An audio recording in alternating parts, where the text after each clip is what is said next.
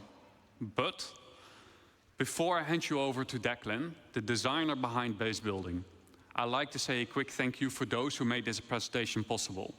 So a quick thank you to Eddie, Brandon, Jack, Dan, Mark, Xiao, Stefan C, Dom, Stefan T, Carl, Joel, and Rob for your efforts and dedication. La team qui bosse sur ça. Now give me a warm welcome for Declan.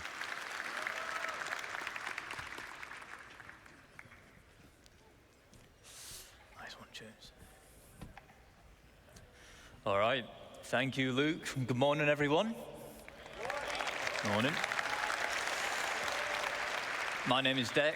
I am the system designer behind crafting and base building, and we've just seen a nice little base, right? That's good for cabin in the woods. Maybe you want to place it down next to big redwoods, go and explore, or a place to stash some loot you perhaps shouldn't have. But do you want to see a big base? Aha! Good, because we're going to industrialize. Les industries, vas-y. So we're going to set ourselves a goal before we do a video, and we're going to create a base that's capable of crafting something that's bigger than the item fabricator can handle. It's been a bit of a spoiler already as to what it's going to be. On crafte un vaisseau. So to kick us off, called in the help of a friend who has a specialized, not yet revealed base building vehicle. Oh putain. He's built us this. It is the construction hub. This has 4 automated drones compared to the Gravcart's 2. C'est grand. They can build small, medium, and large buildings. So far, we've only seen small. Automated drones are capable of building 1 structure each simultaneously, so 4 is quite a big advantage. Holy shit, c'est grand. Oh, la tour.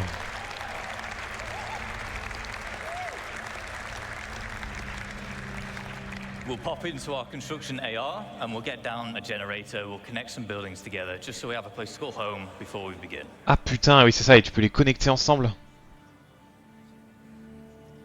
pour créer des bâtiments plus grands. Alright, there we go. So we've settled on one of the brand new underground resource deposits and we're about to exploit it using this. It is our extractors. Ah, c'est ça, c'est des autominers. This one is a large solid extractor. We'll also have liquid and gas depending on which type of deposit that you've settled on. We have our output grid here where we're getting all the brand new resources up out the ground. Satisfactory un petit peu. Hein.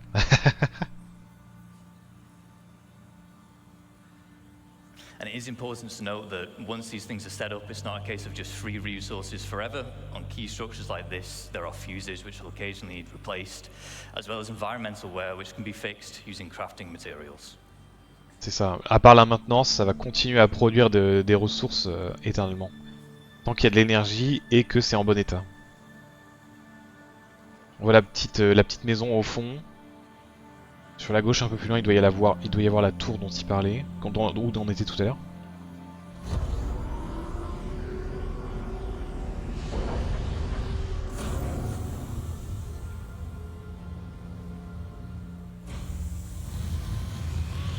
Ah oui. Ok, laser de minage, tout droit, jusqu'au centre de la planète.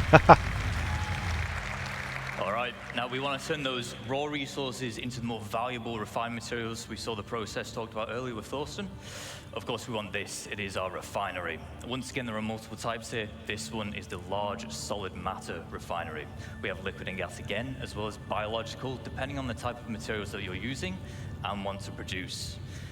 Refinery has input and output grids. For input, as you might expect, it's for the resources which you're going to consume, and then the output is for the resulting refined goods. This is a terminal where you would select which blueprint you want to use, and therefore which type of refining method you want.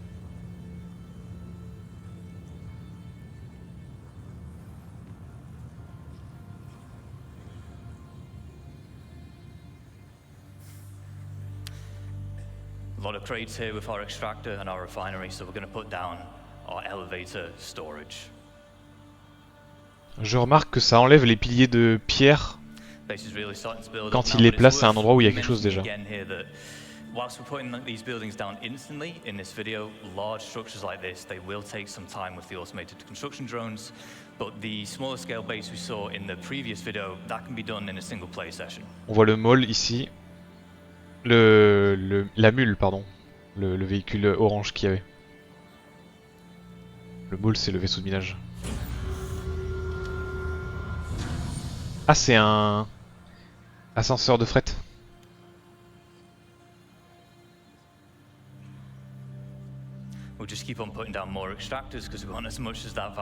Ça devient très vite très grand quand même. And with base building, we're introducing the concept of a freight elevator network. What this will allow you to do is it will allow you to link multiple freight elevators together, and in turn they will share the same storage.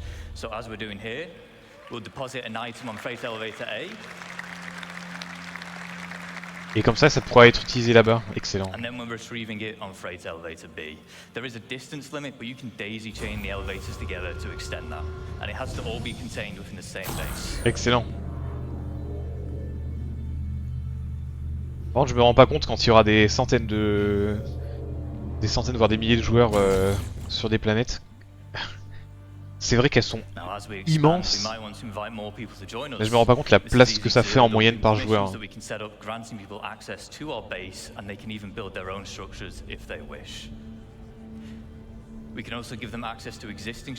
Waouh!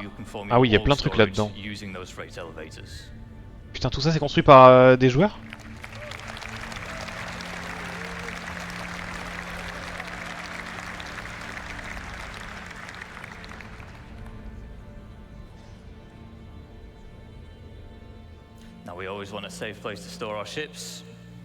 Putain, des hangars.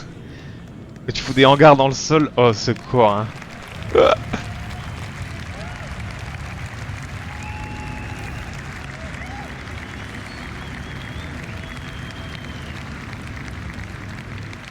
littéralement la ville d'un joueur. We call it a foundation tile. It's quite special in that it can actually deform the terrain around it, making it easy to place such a huge structure like this. You can also place other buildings on it, so it's easy for making large, sprawling bases. However, there is one final piece of the puzzle that we need to achieve our goal, and it is this, our very own fabrication hangar. Le hangar qui permet de fabriquer des I vaisseaux. want to guess what we're going to build in a fabrication hangar. An Idris, maybe not an Idris, if I'm honest. C'est un peu gros peut-être. We'll have a drive around, we'll go to the entrance and we'll see what's in store for us.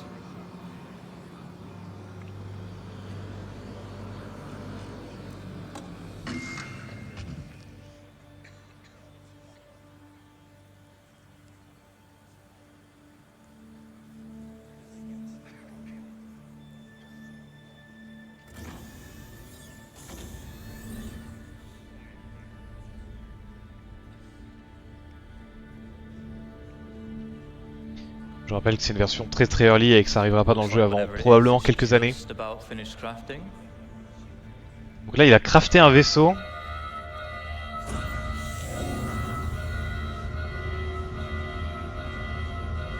Spirit. Oui.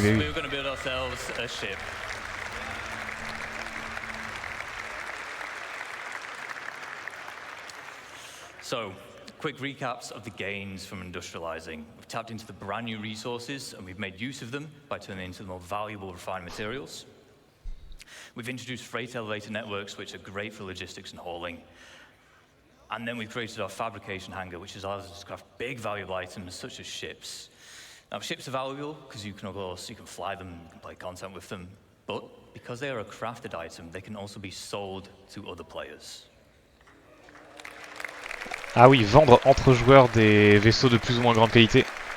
Ok. So, with base building, you're going to be Shop. able to set up your own shops, and there's Oh two putain, main ça y est, ways on you peut can do devenir des this. commerçants. First is using a dedicated trading terminal. You can link these to your freight elevators, and in turn, any items within can be listed for sale at a price you deem reasonable. This includes resources. Je vois déjà la tête de Nico quand il va se rendre compte que ça veut dire que le merchantman va fonctionner. Visiting players can browse what's on offer, purchase, and then collect from that same freight elevator. The second method is to set up a physical shop in the world.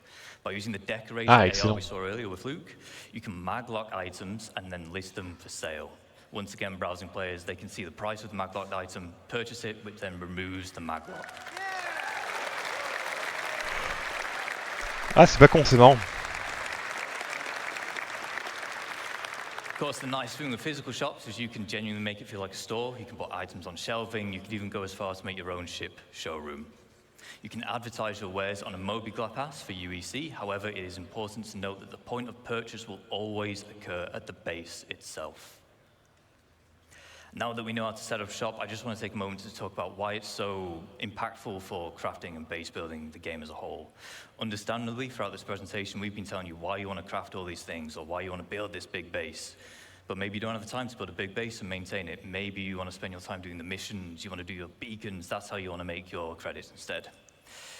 Shops mean that you can benefit from the players who do want to spend the time making those bases or crafting those specialist items, and then you can purchase them from them, which is very important because crafted items using high quality materials will be the most powerful in the game. On the flip side, if you do specialize, maybe you end up cornering the markets for a particular item or resource, and your shop will then turn into a hotspot of activity, making you loads of credits. Some of you will become infamous because of it. But bear in mind, a successful shop also depends on location. Do you want your customers on edge in Pyro, which tends to have the higher quality materials? Or do you want to spend time hauling them all the way over to safer systems where your customers can be more at peace? We've talked about selling items. Let's sell the look of your base. We have foundation tiles, which can help you divide up the foundation decals, which help you divide up the foundation tile. You can place them freely wherever you want, and they just help you mark up areas like, I want to use this place for cargo, I want this for housing, vehicles, and so on. You'll be able to earn paint in-game and apply them to buildings. Oh, des skins pour les bâtiments, pas mal. C'était logique, c'était logique. On a vu les skins, il y a tellement de skins pour les vaisseaux et tout. As well as add your own custom text, so if you're part of an org, the blue Ah oui, buildings that have your name are definitely yours. avec le nom du joueur et tout. We have some forms of base building which are either still in the design Ah, les phase fermes. or early white box, but we want to share some details. First up, we have farming and ranching. Farming, it comes in two general types. We have our low-tech farming and then high-tech. Low-tech consists of you acquiring the seeds, planting them in the appropriate environment. If you remember back to yesterday, the Brave New Worlds, we had soil types and such now. That'll play a part. As well as supplying them with nutrients and then just harvesting them when they're grown. High-tech, it's a bit more involved because you've got to make the hydroponic buildings we see here. Ouais. But in return, Low-tech, c'est juste faire une serre et venir y mettre nos propres graines. Et high-tech, c'est créer tout un réseau hydroponique. Will allow you to keep herds of animals. You'll have to provide them with feed, water and shelter. In return, they will provide you Faire des élevages de vaches, ça y est. Not every animal can be ranched. I don't really see a sandworm ranch anytime soon, but the quasi-grazer will, of course, will. Not yet. Maybe. No.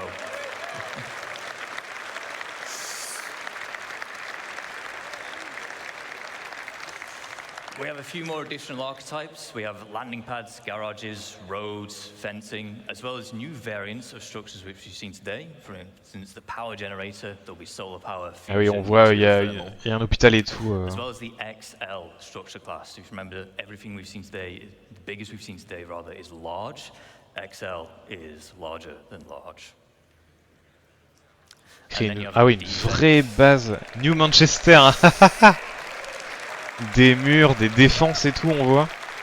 Ah oui. So, in lawful areas, you have varying levels of security provided for you. With max security, you are protected by planetary shield tech. However, in lawless, pyro and the likes, you'll have to provide your own defenses. These come in the form of perimeter walls, shielding, which prevents aerial bombardments, and then a range of automated turrets, such as PDC to shoot down missiles, anti-air, anti-vehicle, and anti-personnel. To round up, whilst we spent this entire time talking about how you can expand a single base, you can of course have multiple. These can be across a single planet, moons, across multiple systems. There are advantages and disadvantages of locations and base types. For example, in lawful areas, you'll need to buy your land for UEC, pay a tax to be able to build, and then you'll gain protection in return. In lawless, no cost. Higher chance of better quality materials, but no security to fall back on. A small cabin in the woods can be great to set up in a single play session with short build times. However, the large base we just saw will take days, weeks, or even months, depending on how big you want to go. Logique, logique. C'est pour ça que tout le monde ne voudra pas construire de base, de très grandes bases en tout cas. Et ceux qui vont se spécialiser vont devenir très vite très riches. Ultimately, base building can be your main gameplay loop or a supplementary one, depending on what it is that you value. On that final note, I would like to say thank you on behalf of the crafting and base building teams. We've been very excited to share with you some of the work so far and the vision we have for these systems. But before we go, we have one final video.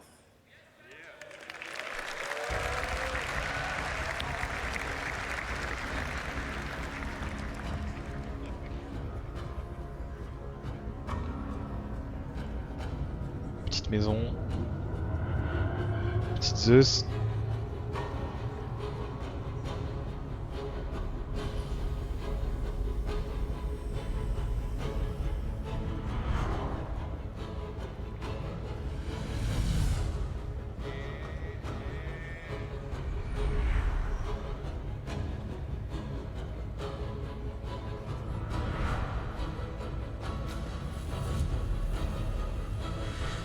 Va falloir commencer à noter les jolis endroits sur les planètes pour les garder.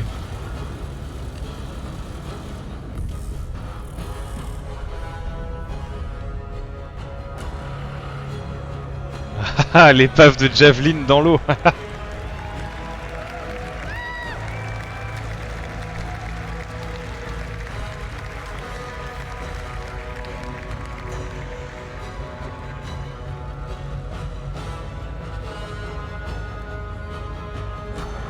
C'est hyper grand là. Oh. Toute la plaine c'est une zone de construction et tout. Putain. Du coup, vraiment industriel. Thank you. Il y a des joueurs qui vont être full industriels, alors que d'autres vont faire juste des petites maisons. Ça va être marrant. Ça va être très marrant, je pense.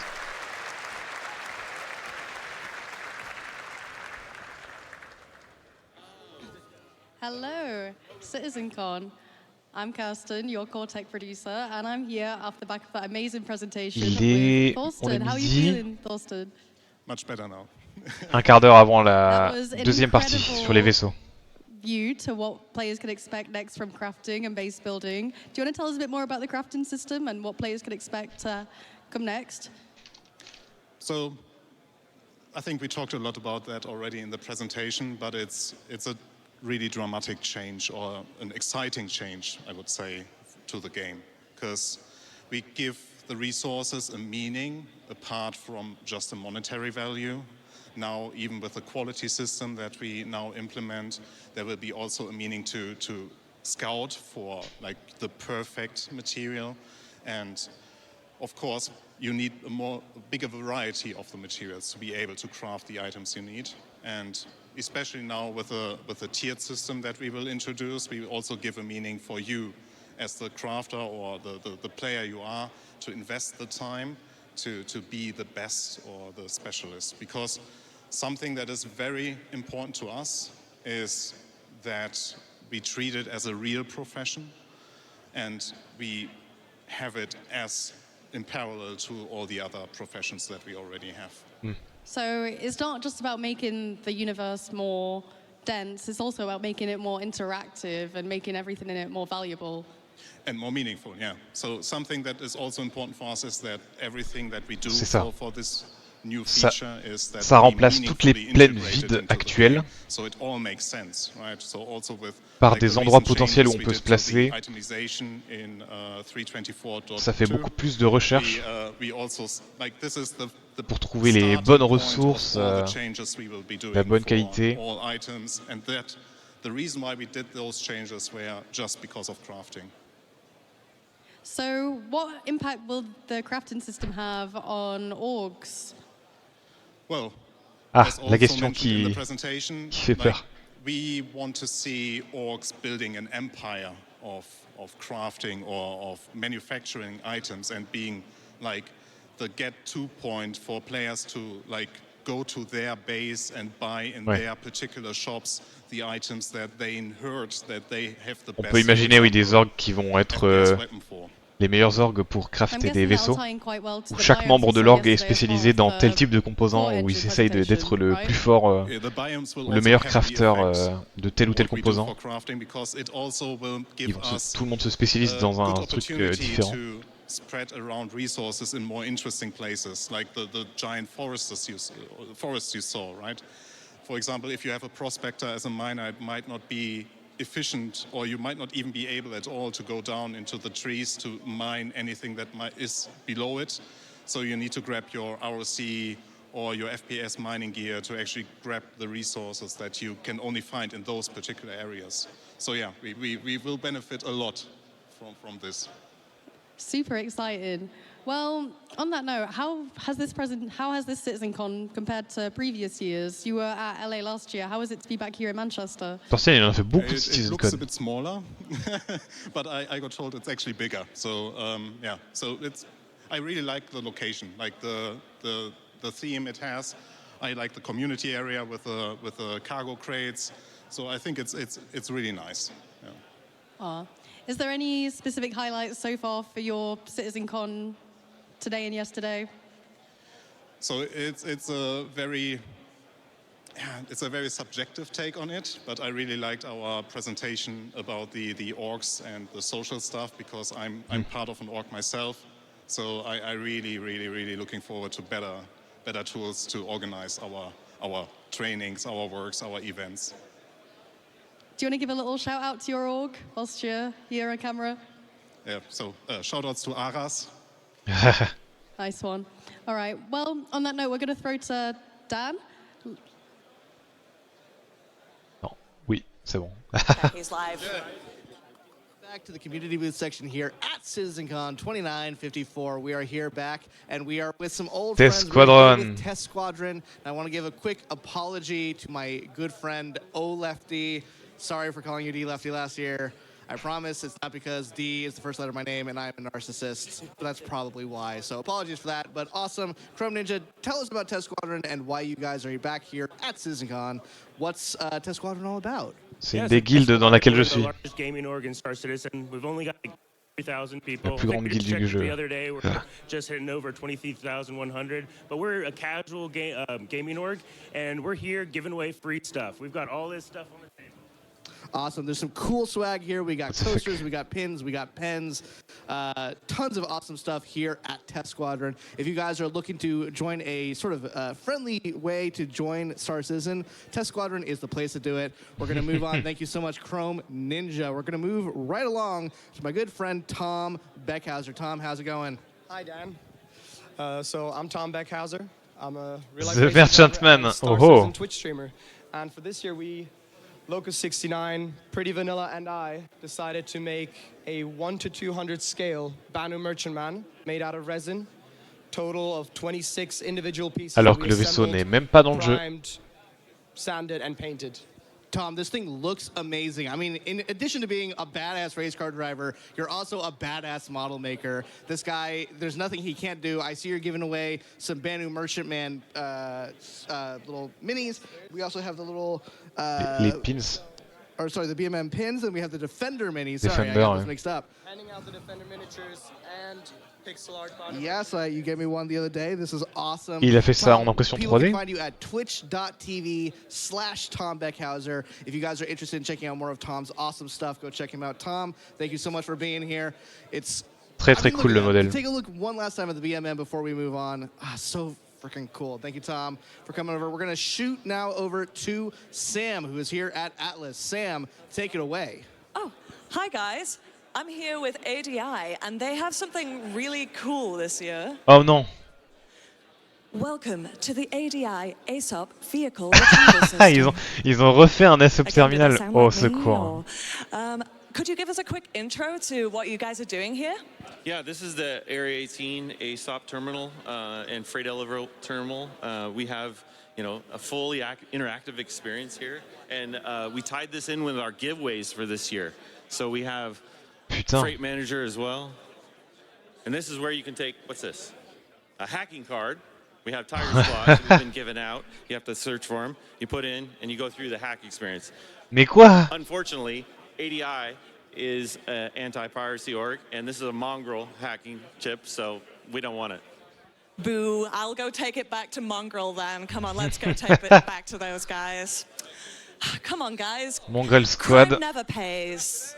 La guilde des pirates. les hommes les plus recherchés du jeu. Amazing. So, Voilà, we kill for fun. Voilà, ça c'est what are you dit. guys showing off at your booth today? Well, we are showing off Mongrel Squad to begin with, but also our sister orgs, as you can see, where we have the auxiliaries, the pack rats, and the cartel, which run the prison, but also ourselves, the premier pirate org entirety of Star Citizen. Thanks so much. Thank you. Ah oui, Pirated You, tu peux rentrer ton nom pour savoir si t'as été attaqué par eux précédemment. Ils sont trop forts. Some folks to visit you throughout the day today. So, I have bumped into this guy again. I'm back. Hi. Awesome. Well, I'll take it from here. Thank you, Sam. And finally, for our last little bit of the community booth, for this segment, we still have a little bit more to go over today. We have Atmo. Now, you guys all know Atmo at this point. Creators of the Daymar Rally. C'est eux qui font les compétitions d'e-sport, dont celle de ce soir. Manchester after the show. If you guys haven't gotten tickets for that, please go get them right now. They're going to be over at Aviva Studios after the show. Be sure to check them out. We love Atmo. They had an official place here last year. And as you can see, they also have planned out for the 2955 Daymar Rally these awesome trophies that they're going to be mailing to the winner. These things are hefty. These things actually weigh a ton. Ah, c'est les trophées de l'année prochaine. Absolutely be trying maybe to go to the Daymar Rally just so I can try them out, although we all saw my playing earlier today. so maybe not. But you guys do some awesome work. Thank you guys for all you guys do at Atmo. We're excited to see your guys' event later tonight. Be sure to check out Enter Atmosphere at Aviva Studios later tonight if you're here in Manchester, or check it out on the stream. Well, I think that's it for us for right now. We'll be checking out the rest of the community booths later. Sam, anything else to add? Nope, just straight over back to you guys. Awesome. Thanks, guys. Ouais, parce qu'il reste quelques minutes avant le début de la deuxième conf sur les vaisseaux. Crafting and base building. Il y a un jour, il s'est blessé, il a toujours mal à la jambe. Putain, qu'est-ce qu'il s'est fait? Just a little bit, right? There's more of that coming later today, by the way. Before I get to my deep honor to introduce two of my favorite people, I do want to call out these lovely little note cards here. You've seen many of our presenters and our hosts carrying them here. I have not been carrying mine, and I probably should have. This one just says, "Don't run." This one says, "Thank Kat and Mandy, but also Tyler and Leah." Guys, can we get a round of applause for Tyler and Leah, please? Now, Tyler, you probably know, is our Director of Community. Tyler is what we call internally as a product owner. He is the product owner for Citizencon. So everything that you see here at this event this year is touched in one way, shape, or form by Tyler Wicken. So please give a round of applause for Tyler. Et il n'a pas pu venir à l'event cette année. L'année dernière, ils co-présentaient tous les deux. Because Tyler Wicken can't do anything by himself, Leah is the one who does most of the hard work. So Leah, who will never be on camera and who hates to be embarrassed, please give a round of applause for Leah, please. Ah ouais, la caméra du mec à côté. Oh là là, avec le stabilisateur. Learn to stretch. This one says, "Don't let the intrusive thoughts out." I almost lost it with that rabbit weasel thing yesterday. This one says, "Hi, Dad." Hi, Dad. And this one says, "Don't run," crossed out. "Don't roll on the stage, dummy." All right. So that's enough for me. Guys, our next presentation is our annual ships presentation. This year, voilà, c'est ça. Captains of Industry being presented to you. La présentation annuelle des vaisseaux. Avec l'annonce d'un nouveau vaisseau, c'est sûr. Ils vont essayer de vendre le maximum de vaisseaux possible. C'est le moment de se faire des thunes. Gosh. Oh, I was going to do something really embarrassing. All right. John Crew et Ben Curtis, les leaders de création de vaisseaux. John Crew, il dirige l'équipe. Il est là depuis... Mais les deux, ils sont là depuis quasiment le début en vrai. Ça fait facile 10 ans qu'ils sont dans la boîte. Excited to be here. In case you don't know me and you weren't listening to Jared there, which I do quite a lot, my name's John Crew, I'm the vehicle director. My name's Ben Curtis, I'm the vehicle art director. Voilà. John Crew, directeur des véhicules, et l'autre c'est l'artiste qui gère toute la partie véhicule aussi. Donc à eux deux, ils font tout ce qui est tous les véhicules.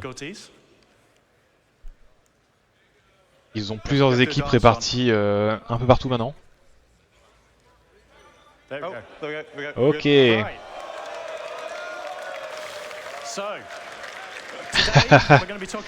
Le Pioneer. And for those of you that watched the previous presentation, which was awesome about base building and crafting, you should be familiar with the Pioneer. Construction grav cart.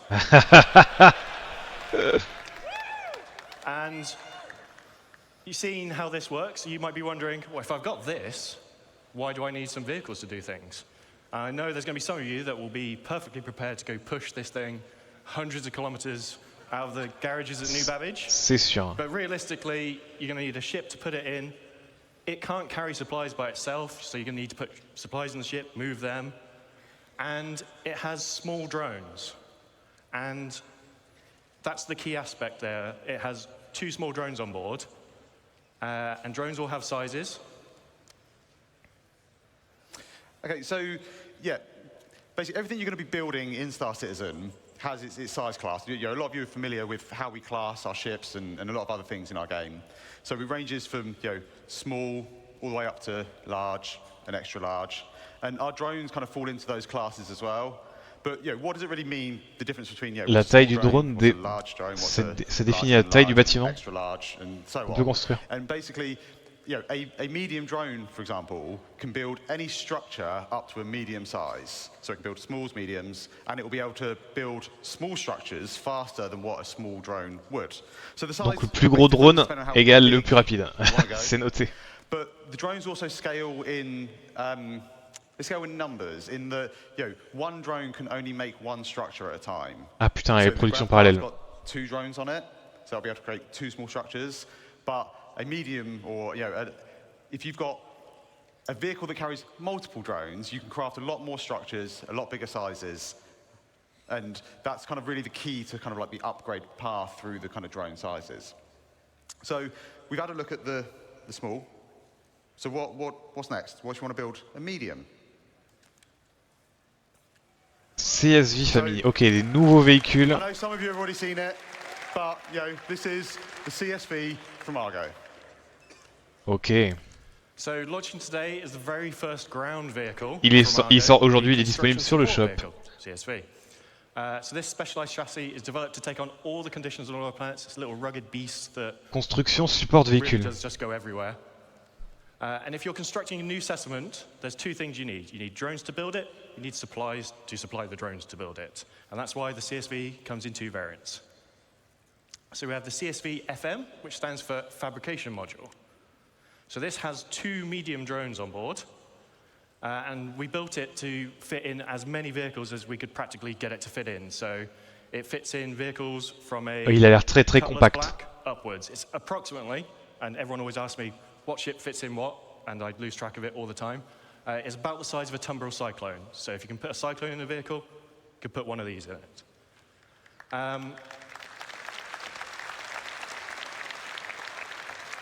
Obviously, 2 medium drones on board, and then it has an internal storage tank for resources. So Il it a has un a very bouclier. small version of a freight elevator built into the back of it. So you feed it 1 SCU crates, it absorbs them into the holding tank on board, and then the drones will come back to the vehicle to refill. Ok.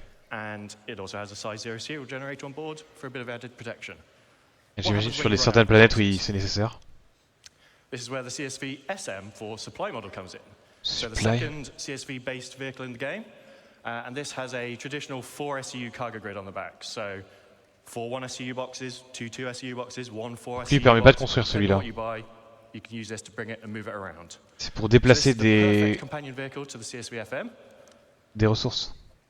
Said that. Shield generator as well. Moves about 28 meters a second. I cannot, my brain is fried. I can't remember what that is in miles per hour or kilometers per hour.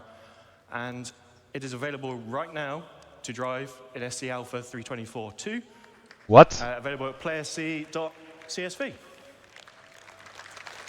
Il est in-game. So now, Il est sorti dans le jeu. C'est ça let's qu'ils ont take a dit. little closer look at the vehicle and Ben's going to go through it. Slash CSV, ok.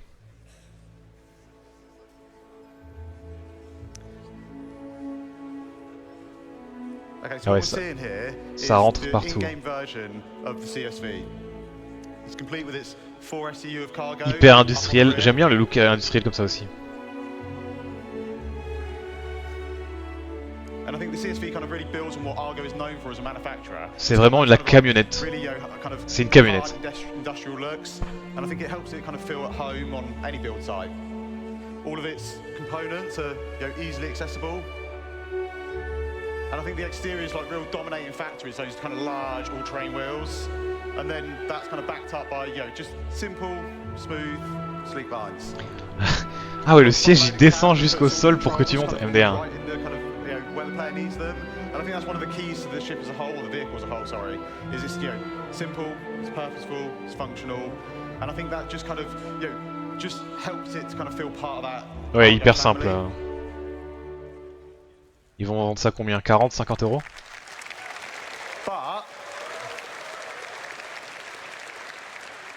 But what if you want to go bigger? Bigger? Bigger. Oh, qu'est-ce que c'est que ça? Oh! Un nouveau vaisseau de chez Misk. So, introducing the Star Lancer family. So, Il est yeah, the Star Lancer bizarre. is basically a whole new family of vehicles, you know, from MISC, and these are covering a range of different roles.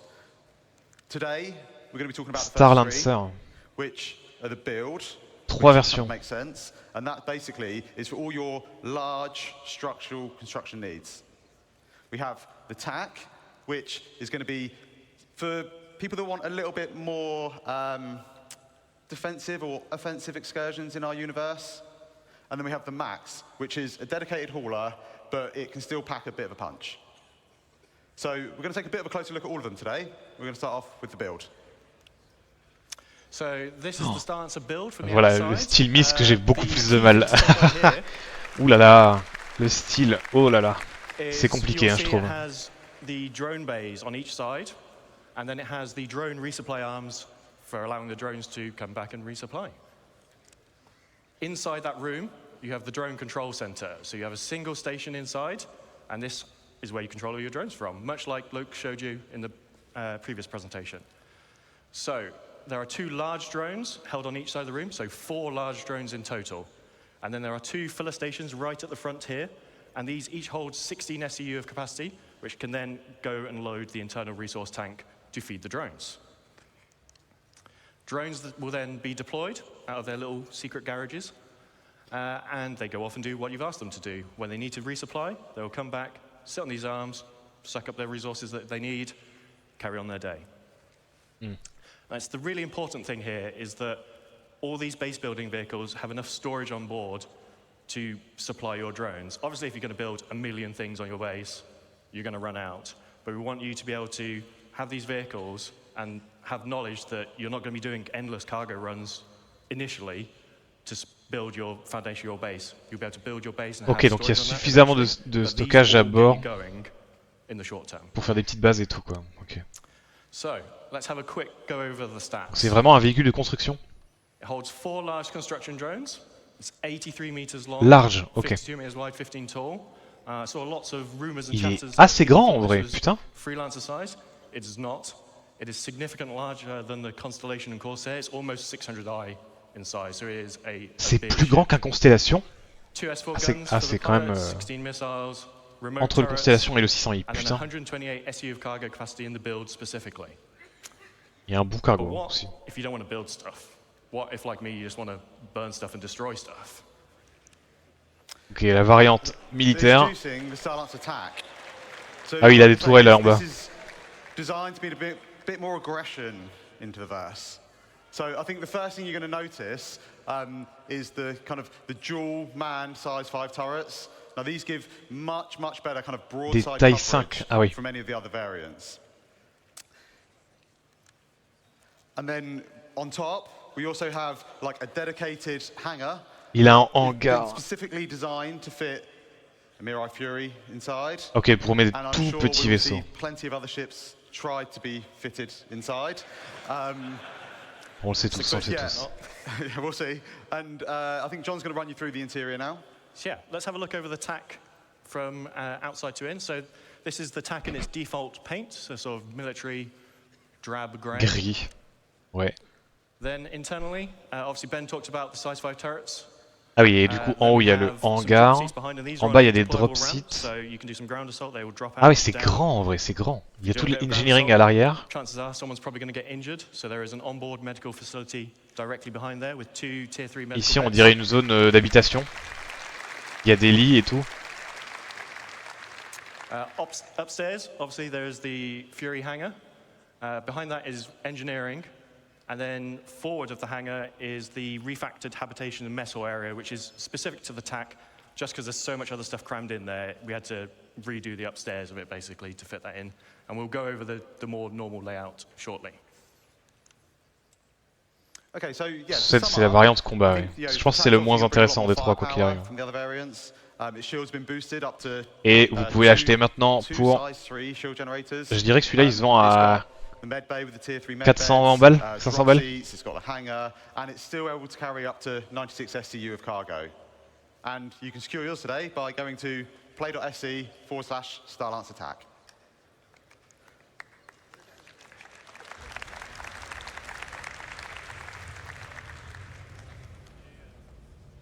Il y a quelques trucs quand même.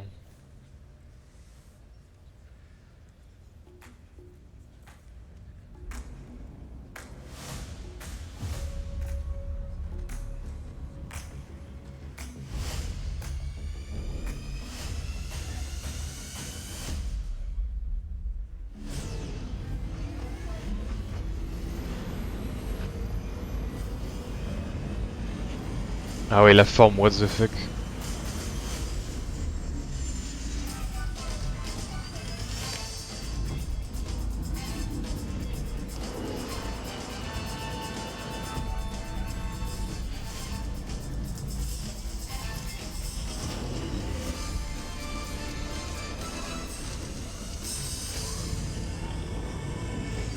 Il a l'air bien avancé quand même le modèle.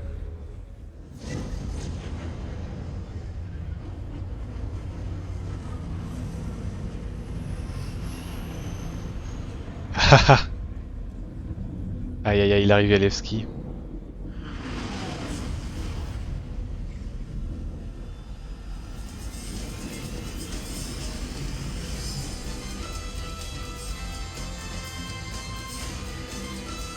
Il y a un billard hein, dans un vaisseau de guerre.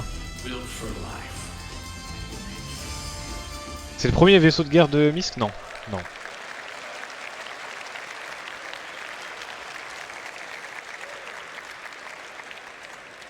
Okay, so I think you kind of hopefully agree that was a pretty great kind of trailer for the Starlancer Max. And as you can kind of see, we're just putting the finishing touches on that now.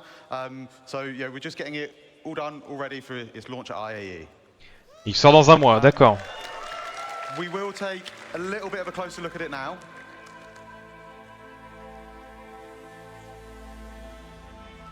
I think the Starlancer kind of really fully encapsulates Misk's kind of ability to create beautiful ships. It's got this bulbous design that really helps to kind of. Je vois vraiment pas l'intérêt de ce vaisseau, mais c'est comme moi.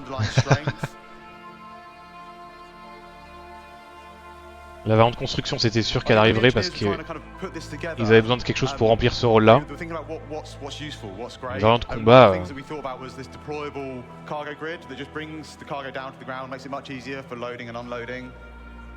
And they also wanted to put the kind of the crew, you know, they wanted to put what was important for them. So they've added a lot of windows out so the crew can see out into the verse, and it's one of the things that we know people like is being able to have these kind of little windows out into space. And then above the kind of main habitation area, we've got these big skylights, and they just allow kind of like more natural light to cast down into the cruise area. For a bit more protection, you've got 8 size 3 missiles up front, and then a further 8 on top. And these are backed up by a set of size 4 remote turrets, both front and rear, that give good topside coverage. And then finally, when we get to the front, you'll see we have a further set of size 4 gimbal weapons. And again, these just kind of help to fill in those blind spots. Ah ouais, il est armé de dingue, hein, what the fuck. Par contre, vu sa gueule, je pense pas qu'il soit très maniable. Surtout avec le cargo qu'il a à bord et tout, putain.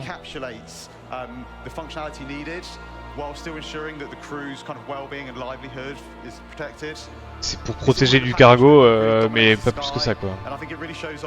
Je le vois pas du tout se battre dans une vraie bataille spatiale.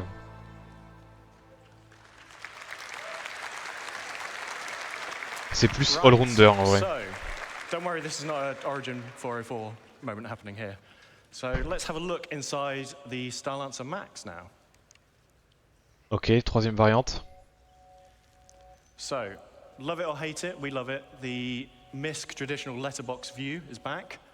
At the front of the ship, you have the pilot, co-pilot seat with 2 support stations at the rear. These are the ones that control the remote turrets by default. Then behind that, we have the escape pod room. 4 escape pods, 4 crew. And then behind that we have the traversal, it's sort of a traversal room. It has a lift, goes between the 2 floors of this ship and goes to the exterior of the ship. And then a ladder for emergency backup.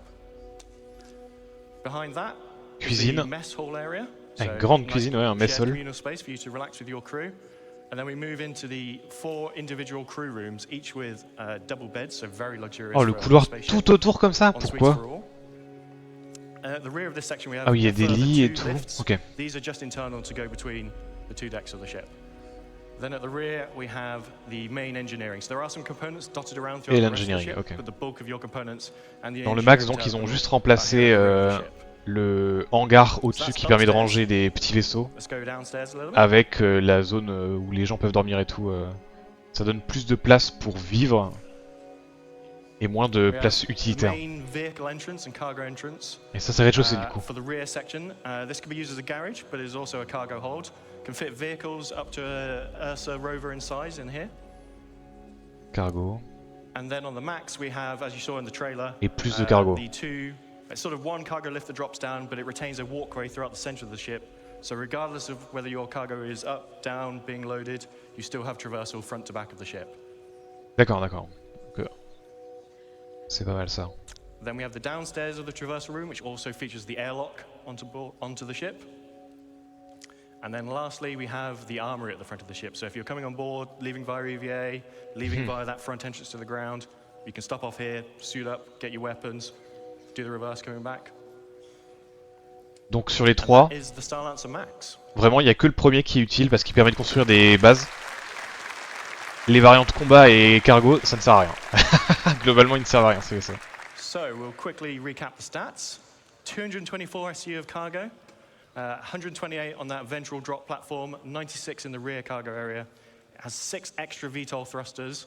Et il sort aussi dans un mois celui-là. Available to pre-order now and will be Pour flyable l'IAE. At play.se Star Lancer Max. And if you pre-order now before IE, you will get this exclusive. Évidemment, il fallait qu'ils les vendent maintenant. Colors and looks super cool in my opinion. Très très fort. So, toute la présentation sur la construction de base, sur la gestion d'ingénierie, etc. Into. Alors, on va vous vendre des vaisseaux maintenant. Très fort. Ah, le Pioneer. So, who can guess what that is? So, l'imprimante 3D géante. I talked to you all quite some time ago about this in Germany, and this is obviously the original concept for the Pioneer. Now, some time has passed, and whilst the core concepts of base building have remained the same at a high level, how you physically build your bases has changed slightly. So, back then, you were building everything on board the ship here. You would fly your Pioneer, this is the area I want to build in, I'm going to build my base on board the ship. Et oui, c'est plus du tout comme ça que ça marche. As you've seen, l'imprimante 3D ne sert plus. This doesn't work anymore. Donc il va être transformé en quoi? Il faut qu'il y ait plus d'espace cargo. Okay, so one of the first things we really wanted to kind of solve was the arm.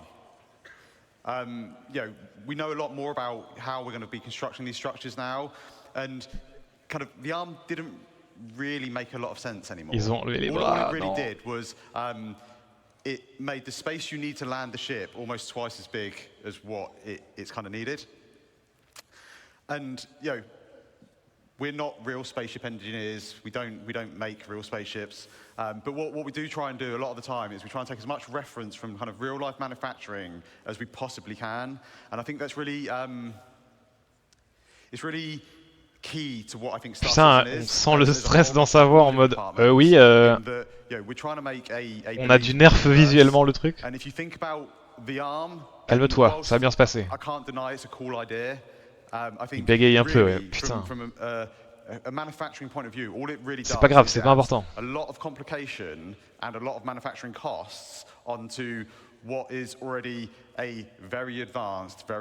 Il a besoin de drones, de cargo. Donc la forme qu'il avait avant était inutile.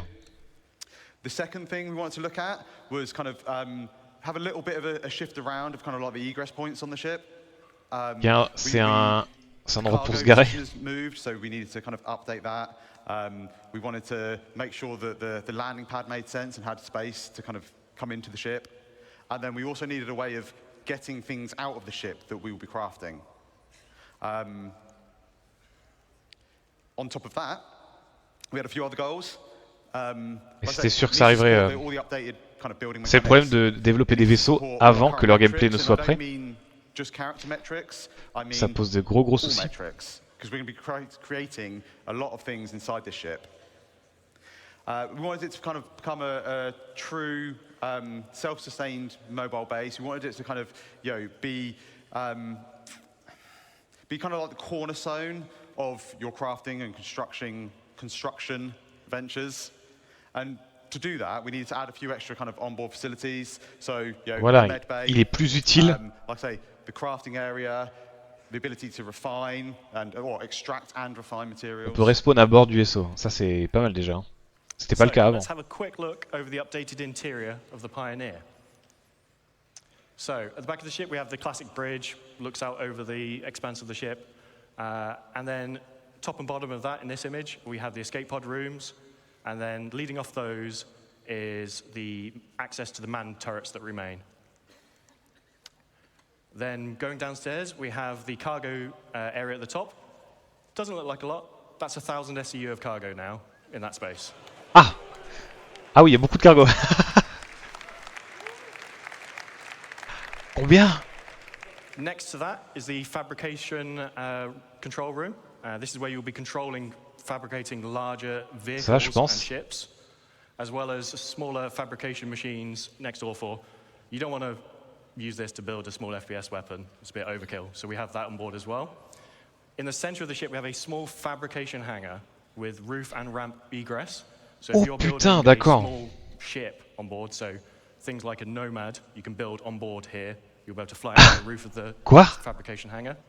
And then we have the Donc il est bien mieux qu'avant, même si visuellement il a été nerf un petit peu. Il peut crafter des vaisseaux, des bases, etc. Ah oui, hyper pratique.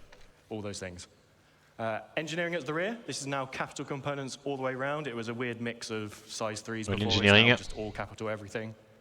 Then we have the habitation, mess hall, medical area between the hangar and engineering. And then at the front, we have 4 extra large drones in the drone room.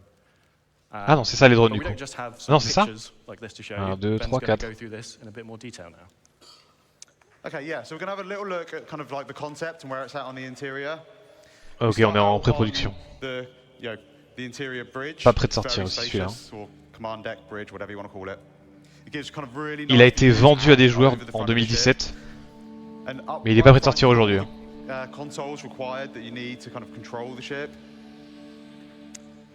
As well as the kind of additional remote turret access. Après voilà, c'était quoi 600, 700 € en 2017. We have the main kind of navigation components and some small engineering consoles.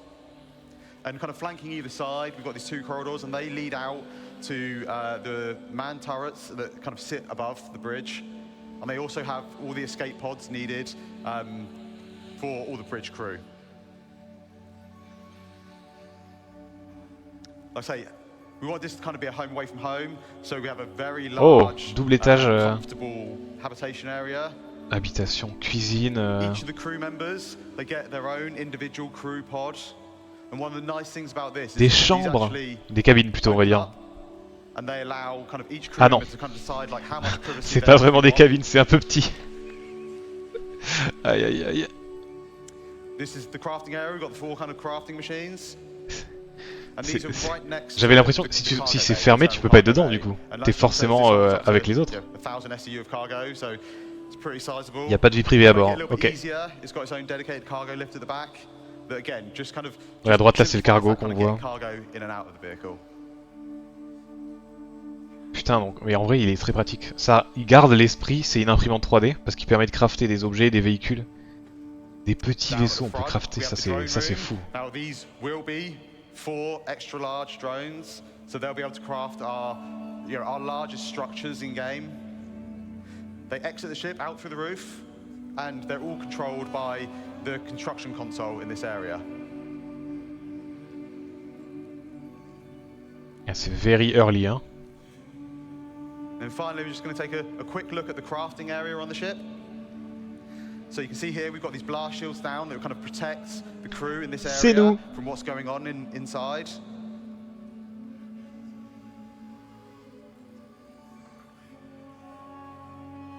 And then as these open up, we just finished making a storm.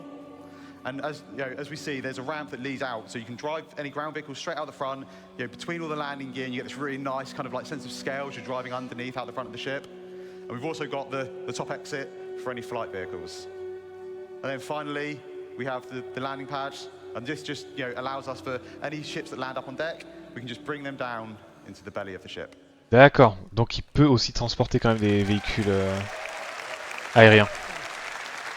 So, that's the Pioneer. Très pratique aussi comme véhicule. Over the years, holds 4 extra large drones. And Ah if you're ouais, interested putain. in finding out what extra large drones can build, I highly recommend. Date de prévue sortie après la sortie initiale de la construction de base. About 20% bigger. I know the jokes, we always make ships bigger, but to fit all that in, it needed it. It can craft small ships and vehicles. And one thing we didn't show in that video is the landing gear actually have integrated ground resource extractors in. So when you find your plot, you land your ship and you can start extracting the resources from it. What the fuck? Il peut miner via ses pieds pour récupérer les ressources du sol quand il est posé. What? And now it has 1,000 SU of cargo capacity. Now the bad news. When base building comes out, this will not be there day one of it. But we are starting this in the next week or two. So it is in production very soon. Ok, donc ils vont commencer à le développer. Ah bah c'est pour... en fait c'est l'équipe du Polaris qui va passer sur ça. So,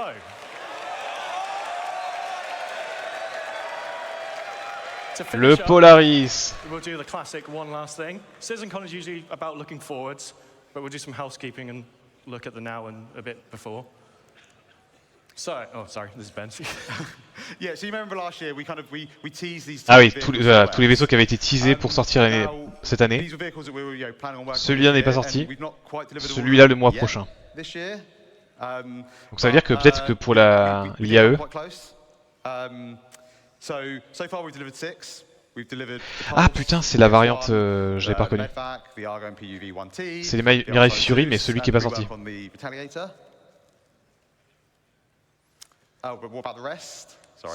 Mirai Guardian est pas sorti. Avant la fin de l'année.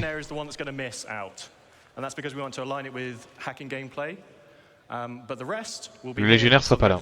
Ok. Crusader Intrepid, Mirai Guardian, and the Polaris. Crusader et Intrépide. Qu'est-ce que c'est que ça? Donc Few patches between where I am today standing on stage and the end of the year. But let's start with some things that you're going to see at IEE. l'IAE, c'est parti.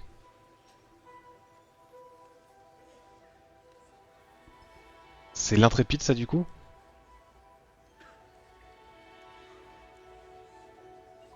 C'est un hôpital?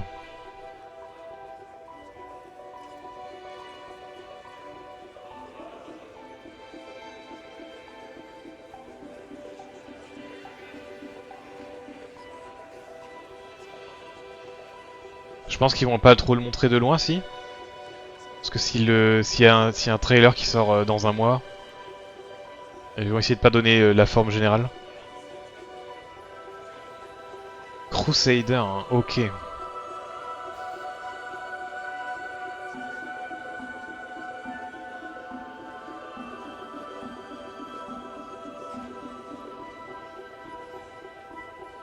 What?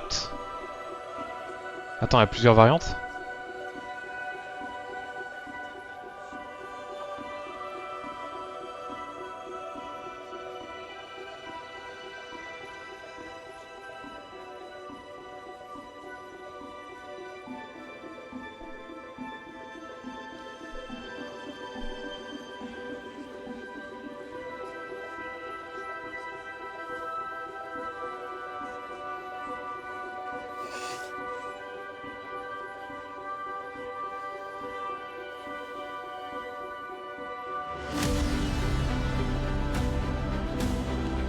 Le Polaris.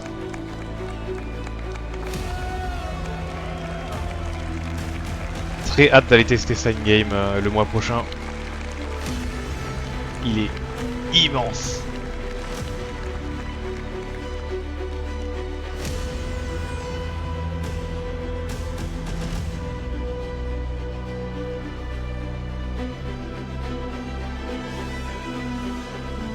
Ils ont terminé l'intérieur du coup. Ah ouais, ça a l'air. Hein.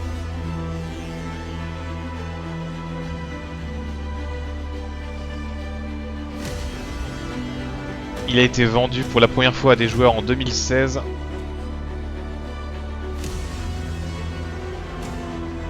Et c'est officiellement, on peut considérer que c'est le premier vaisseau capital qui sort dans le jeu. Ça va devenir l'un des plus gros des vaisseaux actuels.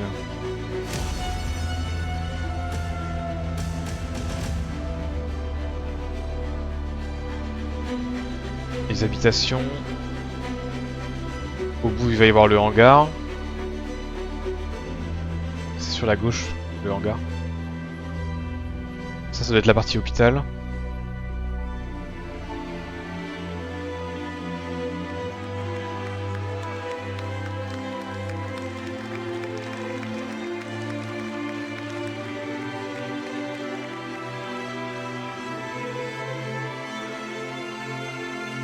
L'engineering. À l'étage en dessous, c'est ça?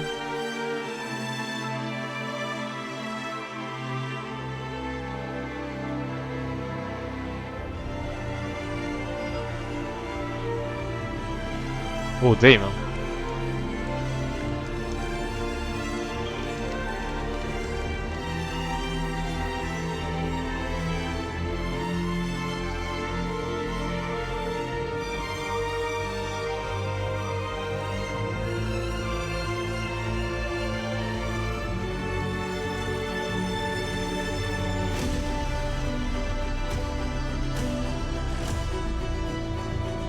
Ils se sont éclatés, hein. Putain, l'engineering il est très bien fait.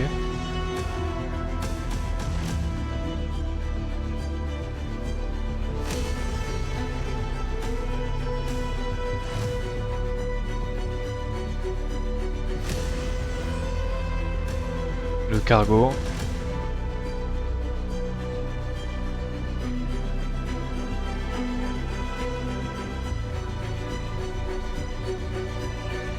Les torpilles taille je sais plus combien. Elles sont gigantesques.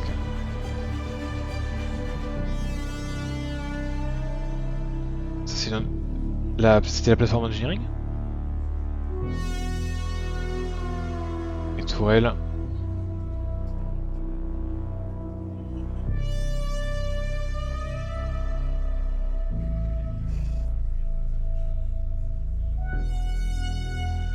Il est tellement gros. Holy shit.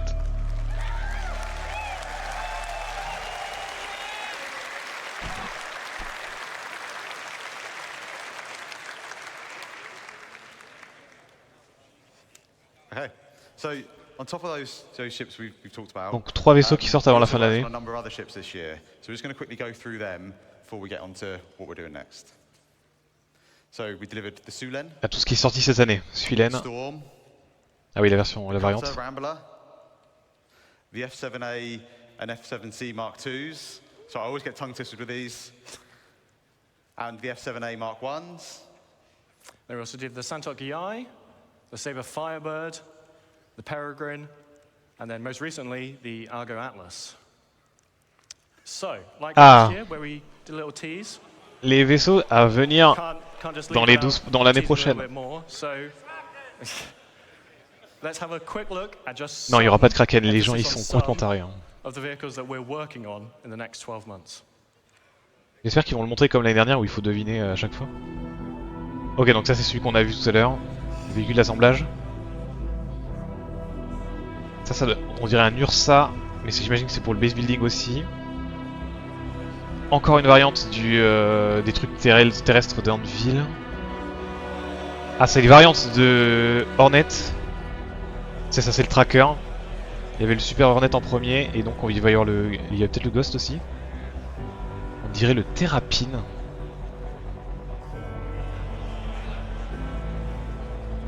Mirai Guardian, c'était... Non, il est plus gros. What? Vaisseau de minage? Aucune idée.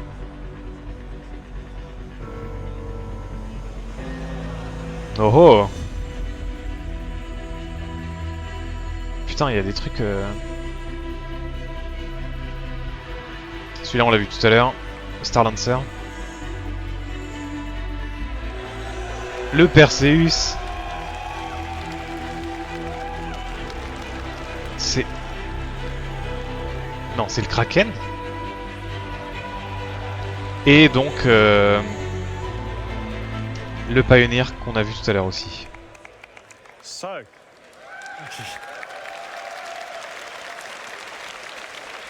I just want to say a big thank you to all of you and a big thank you to all the vehicle team in all the studios. J'aime bien ce format où ils disent pas exactement quels sont les vaisseaux. Stand on stage and talk to you guys about. Some of them are probably hiding at the back, but I just want to say a big thank you to you all. Je rappelle quand même qu'il y a un backlog de vaisseaux qui ont déjà été vendus mais qui n'ont pas été réalisés, qui est énorme. Et il va falloir quand même travailler là-dessus un jour. Right. Thank you. Thank you.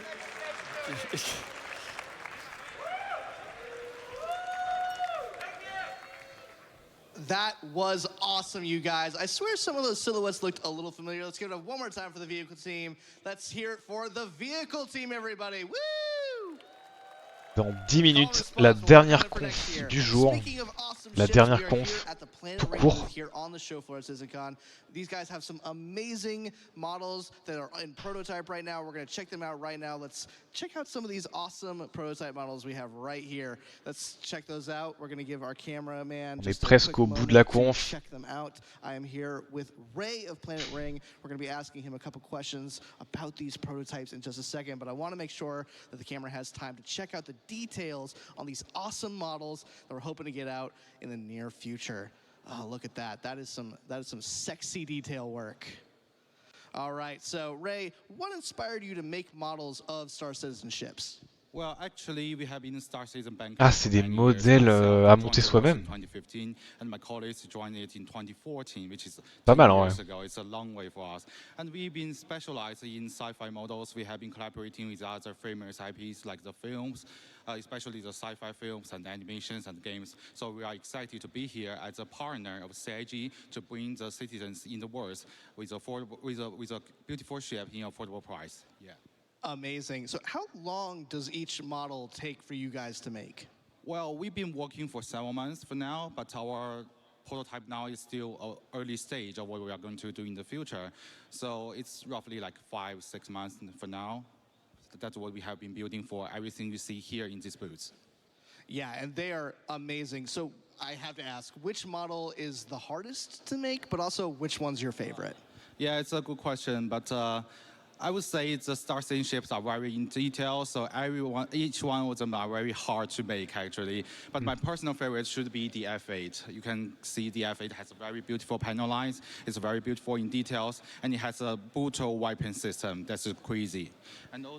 And also, I want to make sure that everyone knows that our final products come into 2 versions, assembly version and the finished version. So for assembly version, we have injection pieces, so you can cut it yourself and build it yourself, paint yourself, and it's glue-free, it's snap-fit, it's easy for everyone to build in 3 hours. And the finished version, we have this printed for you, we have it assembly for you, and we have some actual layers, painting, welding effects, and some actual decals. It's amazing, fine quality. Amazing. And so we're actually going to show these really quick. And as we show these details over, we're going to actually throw it over to Sam. Let's give a quick detail on this. Thank you again, Planet Ring. We're really happy to have you guys here. Let's throw it over to Sam back at the community booth. Thank you, Ray, again for having us here. We'll see you guys at the community booth.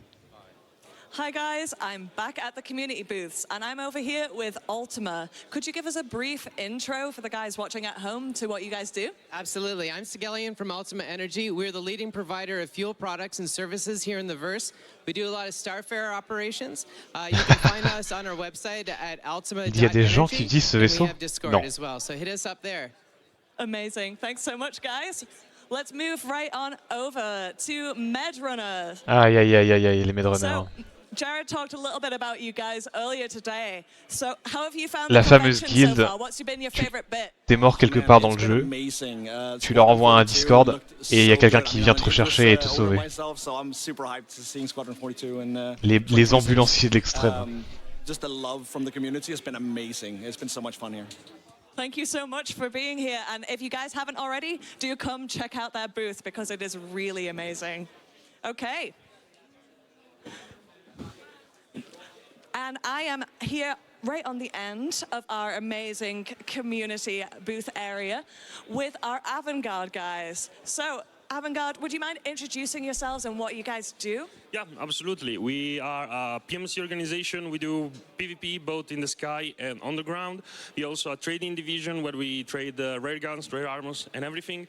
Our goal is to have at least 100 members, but because we value people below quantity. We want to create a legacy altogether. When I create this organization, I don't consider myself the commander of everything. I just planted a seed for a tree. Maybe I will never see the fruits, but I want to create a legacy. People need to have fun, maybe win sometimes also, but especially win. Be a healthy community and having fun altogether.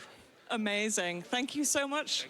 C'est Right, des fighters. let's move on over to the other side, where I am joined by my partner in crime, Dan. I don't know which camera I'm looking at. It's that one. That one? 2? 1? Hi guys. We're back here at the community section with my friends. On n'entend pas.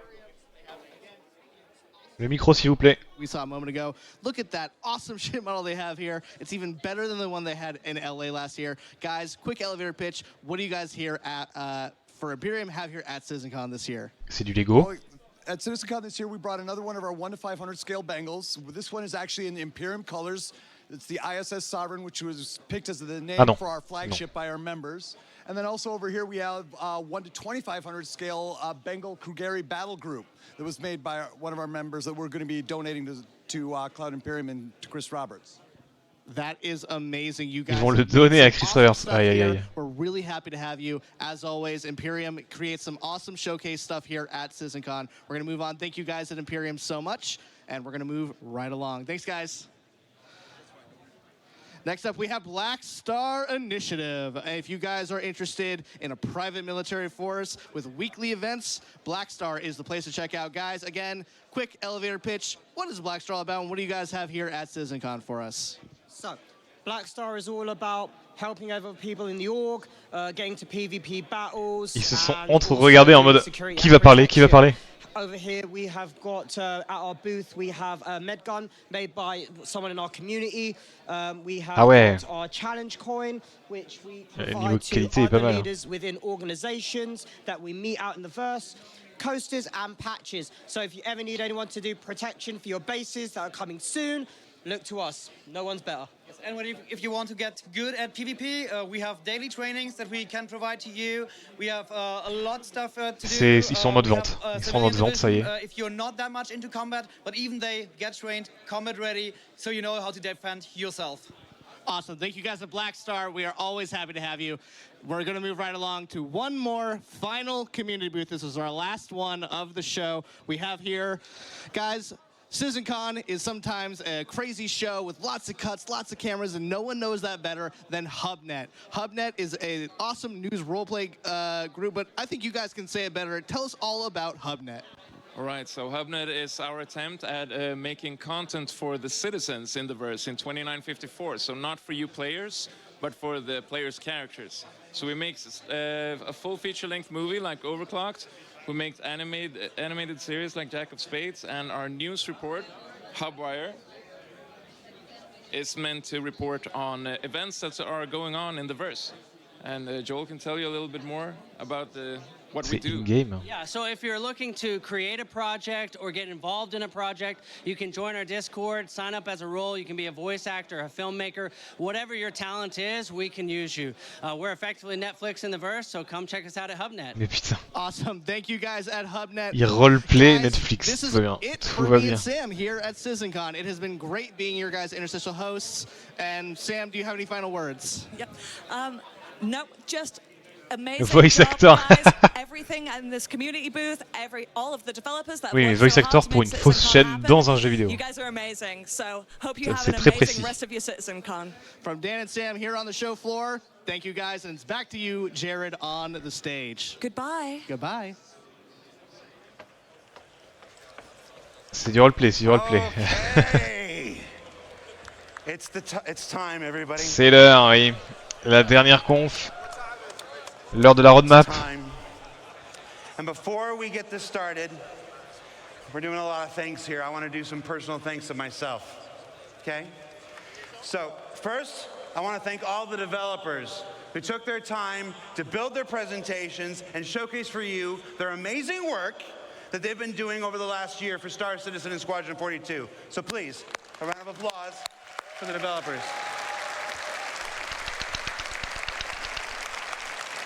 It is not easy to stand on this stage in front of 4,000 people, in front of tens of thousands of people at home, and the hundreds of thousands who will clip this and replay it and cut it into other content videos for years and years to come. So thank you so much. I want to do a couple individual call-outs, though, because it's important to me, and I'm on stage right now, and you're a captive audience. I want to call out Nick Pierce. Nick Pierce from the Characters and Creatures presentation. 10 days ago, we lost our main presenter. He didn't die or anything, he just couldn't make the trip. Nick stepped in with only 10 days to prepare that amazing armor specialization presentation that you saw. So Nick, you're a champion. Thank you so much, stepping at the last minute. Putain, le mec s'est dit, je peux le faire. Benoit and Ian took the reins and delivered multiple presentations this year. You may only see them talking in this presentation or this presentation. You're going to see Ian in this one here, like this. Benoît, il a carry, il a pas que carry la Citizencon, hein, il carry le jeu depuis des années maintenant. So Benoit and Ian, you don't have to clap for this one. This is just for me. Thank you so much, Benoit and Ian. All right, you can clap. That's fine. You might have noticed we went on ISC hiatus a couple weeks ago. We went on hiatus a little earlier than normal because we took the ISC gameplay capture team and we dedicated them to the work of Citizencon for the last almost 6 weeks. Every year at Citizencon, the devs spend their time creating their footage for you, their showcases for you, and many of them still did. But the amount of work it takes them away from the work of actually creating the game. So our ISC gameplay capture team really stepped up this year for the first time in Citizencon history and helped folks create the videos. Those amazing looks at Nyx, those amazing looks at Castra, the amazing looks at the sandworm and stuff. So I want to call out Will, Dave, Toby, Alex, and our newest member, Thomas. Hi, Thomas. Thank you so much, guys. Ok. Ça explique la pause qu'il y a eu de presque un mois dans le contenu vidéo. But they stepped up and delivered some amazing stuff, the last of which you're going to see some in this next presentation. And then our last two groups of people I want to present, I want to share. Are they back there? Wave if you're back there. You guys ready? I can't see anything. All right, I hope I'm vamping a little bit until Rich Tyra gets into place. I could hide it from you, but I'm not. So the last groups of people I want to thank. Well, let me tell you a story real quick. When I'm back there, and folks are coming up to me, and they're thanking me for this, and thanking me for doing ISC, for doing SEL, for putting this together on the stage today, I'm struck by two things every time I'm thanked. One is that I can't do any of this without you. There is no game project in the world that does a weekly behind-the-scenes docuseries each and every week, and then turns around and does a live talk show the next day after it. And that's only made possible because you guys keep tuning in, you guys keep watching, you guys keep supporting, you guys keep making relatively positive comments in the... Relativement. Non mais tu fais un boulot de dingue, c'est juste que des fois, tu vas trop loin. But sorry, I just wanted to see what I looked like. You know, I'm like, oh, that's what you look like. All right, I agree with the people. Let's bring it back. Ah oui, putain, il s'était rasé la barbe entièrement et c'était tellement choquant. There is one person who makes it possible for me to do everything that I've done here. I've been here for 10 years. I've produced 7 Citizencons. I've produced 3 Gamescoms, a PAX or 2, and a couple digital stuff, and of course ISC and SCL every single week. And really, after your support, the only reason I get to do this week in and week out and have these big moments like this is because of the same guy who makes it possible for all of us to do our jobs. Chris Roberts. So I'd like to thank, where's the camera? There you go. I'd like to thank Chris Roberts. Chris, thank you. Thank you for Thank you for not thinking Sandy was crazy when she hired me. Thank you for saying yes to so many things I want to do, and for not saying no or getting angry when I don't ask. So thank you so much. I do operate a lot on a let's just do it and see if I get in trouble afterwards thing. So is that Chris there? Are you ready? All right. So with that, yes, he's angry now. All right. So without further ado, let's get to our final presentation of the night. The Star is My Destination. Introduced to you by the one and only Chris Roberts. Le retour du gourou.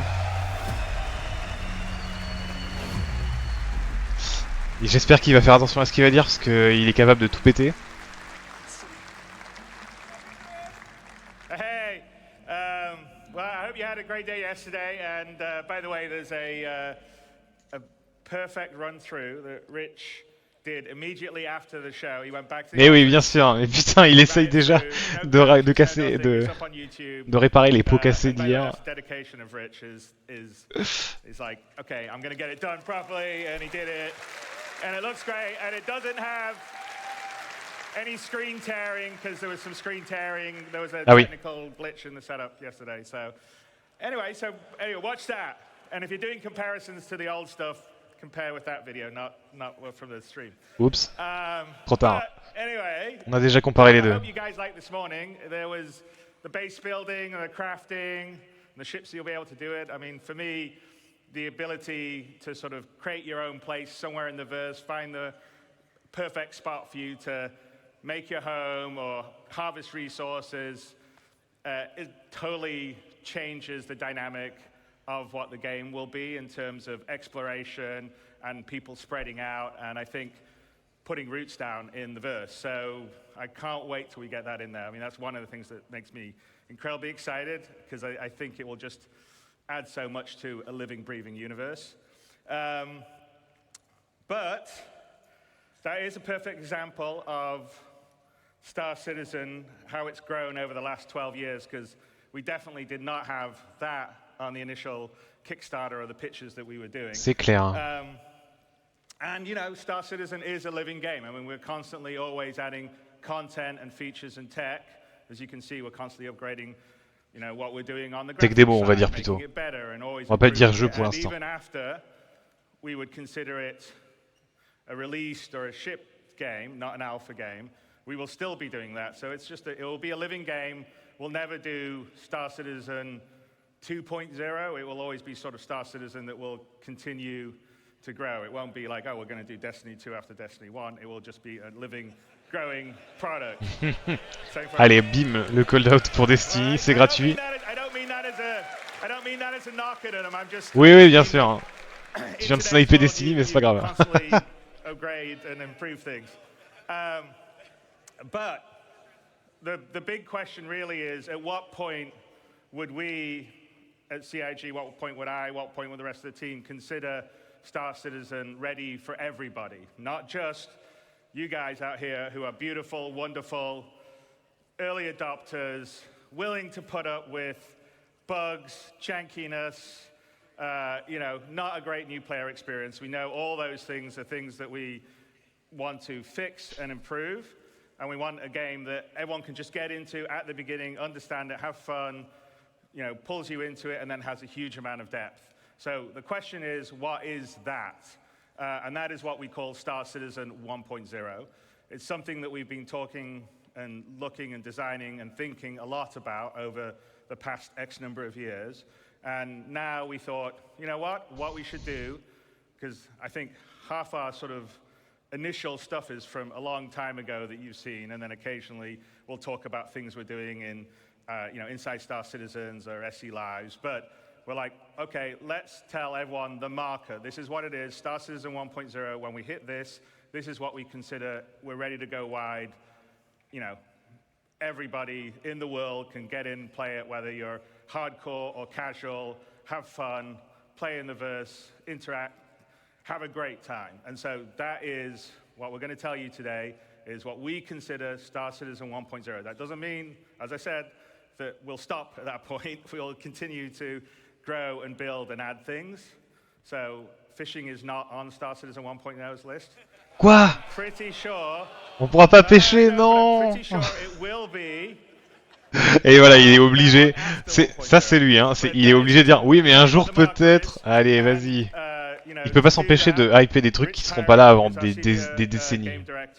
Is going to come out with a few of our other directors and will lead you through what 1.0 will be. So, without further ado, Rich Tyra. J'ai presque plus confiance en Rich. C'est triste, hein. Don't crash, il lui a dit, mais putain. So, my name is Rich Tyra, and I'm the Senior Game Director for Star Citizen and Squadron 42.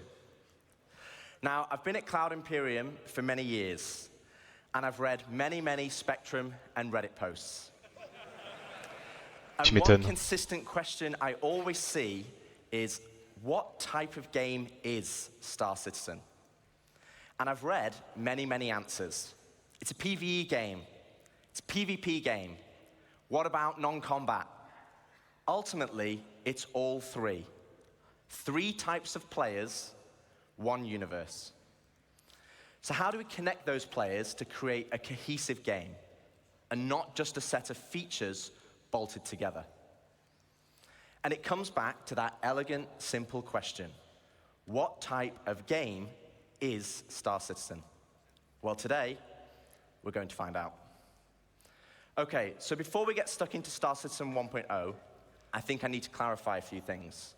Firstly, what about 4.0? Where does that fit in? Well, 4.0 is the patch that contains server meshing and pyro. And fundamentally, it's an alpha development patch, which means it's adding further tech, features, and content to our alpha version of the game.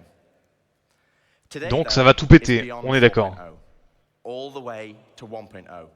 And the big difference is that 1.0 Les serveurs vont être dans un état catastrophique à la sortie de la 4.0. Okay, so what does that mean? How will it be different to a normal patch? Well, firstly, let's look at the 1. The 1 means we're committing to higher base performance and minimal bugs. No longer will we reference that the game is in development.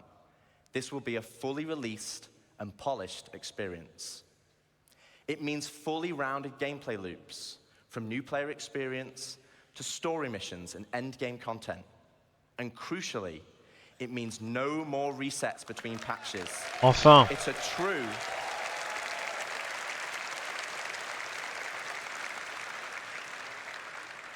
It's a true persistent universe. So if that's the 1, what about the .0? Well, it's just as important. It means we're still committed to continued development, with new content and features being planned post 1.0. But those features will no longer be tier 0. We'll be committing to a higher benchmark of quality for each patch, and most importantly, it's a moment in time. If there is a content, feature, or star system that we've mentioned in the past that is not in 1.0, it just means it will come later. 1.0 is more than just a number change. It's the beginning of a new phase of development of the game.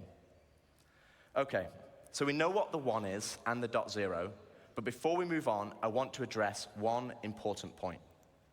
And for this, we need to go all the way back to the beginning. Here we are. Ah oui, il est obligé de parler des promesses qui avaient été faites en 2012. Genre les animaux de compagnie, par exemple. And one of those goals was 100 star systems. Ou les 100 systèmes stellaires, oui. C'est vrai. But, and there is a but, ce sera pas à la sortie. of old are not the star systems of today. They were based on the privateer and freelancer model. They were unexplorable planets with an isolated and small landing zone and had automated landings. And we all know how that went. To give you an idea, Stanton had 4 points of interest, and the entire 100 systems only had 90 POIs. Compare that to Stanton today, and we have 1,626 points of interest. And that is going to be dwarfed once we start using the Starchitect tool you saw yesterday. Donc le nombre de systèmes stellaires à la sortie sera de 4-5. So where does that leave us for 1.0? Well, we will not be launching with 100 star systems because the game we have today was not just the game. Après le temps que ça arrive, peut-être 10, mais je pense pas. Hein. It's more rich. Je pense que ce sera moins de 10, c'est It's more sûr. diverse. 4-5. And fundamentally, you'll be getting a whole lot more, and I mean a lot more. Okay, so now I've defined what 1.0 is. Let's get into the cool stuff. Star Citizen, by its very nature, is a sandbox MMO. Today, you as a player have to find the fun. You have to figure out what you can do and how to do it. If you want to be a hauler or salvager, you have to know those professions exist. You have to know what ships support that gameplay.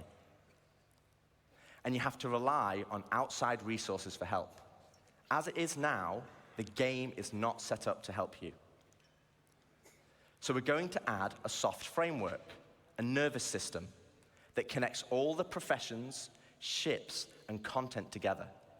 And to do this, we're going to add a main story. Oh. To help. Ça c'est pas con ça. C'est vraiment pas con.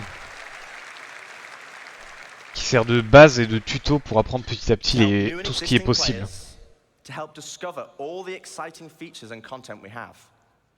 To take them on a journey of discovery of what the game has to offer.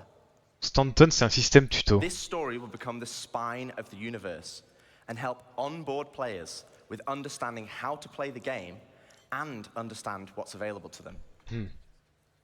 This story will also introduce each of our guilds and what professions we have to offer. Like the United Resource Workers, our core industrial guild, which supports two of our main professions, mining and salvaging. Ouais. They also support many other features and professions, like repair technician, crafter, and builder. Guilds are hugely important in Star Citizen, and as you know by now, guilds are comprised of many factions.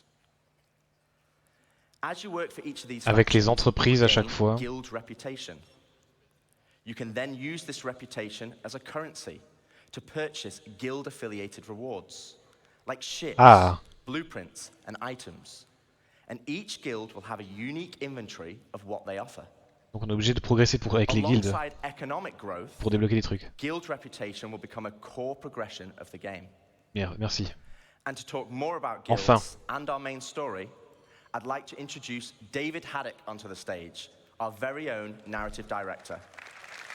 Ça manque cruellement, vraiment. C'est le point le plus important, je pense, parce que s'il n'y a pas de raison pourquoi faire les choses, ça sert à rien d'avoir le jeu actuel, dans l'état actuel. Awesome. So yes, 1.0 is very exciting, and it's going to provide us probably our first real opportunity to finally inject a massive amount of narrative into the game. But we're looking to do that in several of ways.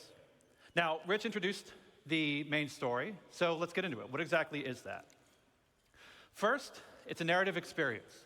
This will be a crafted story through the star systems and professions of the Star Citizen universe, taking players on an exciting adventure that will finally kick off the growing tension between Earth and Terra. Okay. Yeah. It will be NPC driven. So while Squadron 42 will always be the place to go for AAA cinematic adventure, we're bringing a lot of the techniques that we learned from that to capture and build a cast of dynamic characters, some of which may be familiar, for both this story and the PU. And the main story is also designed to be sort of like a tour bus structure where you can hop on and hop off at any time you want to. So we're not requiring you to do it. So if you want to log in day one and just go off and do your thing, you can do that. Or maybe you want to put the story on hold so you can go explore a new facet of gameplay that you just discovered. Moi j'ai deux modes. Soit je rush l'histoire tout droit pour être libre après, soit je fais la première mission et je fais oh il y a un truc marrant là-bas et je fais le papillon et je pars à droite à gauche. Why do you want to do this? What's the motivation to want to go on this ride? Like Rich said, for new players, it's a great way to ease into sort of the vast lore that we've been developing over 12 years. The gameplay, the locations that the game has to offer. Un vrai MMO. Give you a sense of upcoming stories that are about to come. But you've been playing Star Citizen for years. You probably know the lore better than me. So what's in it for you? Now, of course, we'll have rewards along the way as you complete missions and whatnot, but we're finally going to offer a big prize for completing the story. Citizenship. La citoyenneté. Ok, donc ça sera à la fin de la quête principale du jeu. Many of you already know this, but for the uninitiated, in the UEE, there are citizens and there are civilians. Citizens are members of the population who have demonstrated a commitment to bettering the empire, and as such are given benefits that civilians just don't have.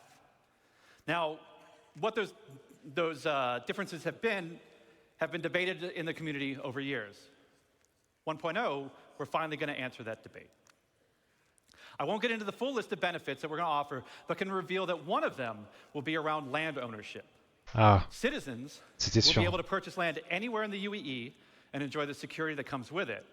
But civilians will have a couple of restrictions as to which systems and which planets they can buy on.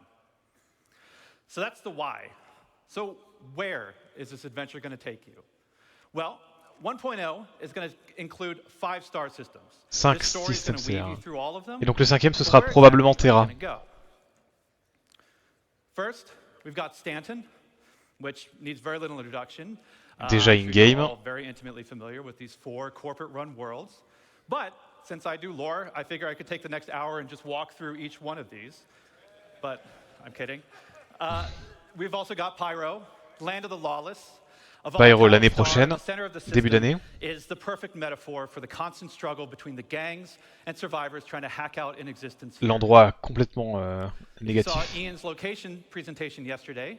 You know that he reintroduced Nick's system. There's another unclaimed system that's currently home to the People's Alliance, a wannabe independent government formed during the Messer era, but now struggling with the burdens of governance, a growing outlaw presence, and a new threat on their doorstep from Vandal raids. Ian also made another big announcement of our 4th system, Castra. Situated along the former Perry line, il manque juste un système très sécurisé. Et la capitale avec Terra, ce serait pas déconnant. So that's 4. Do you guys want to know 5? Il va falloir des années pour le développer, mais Terra c'est faisable. C'était sûr.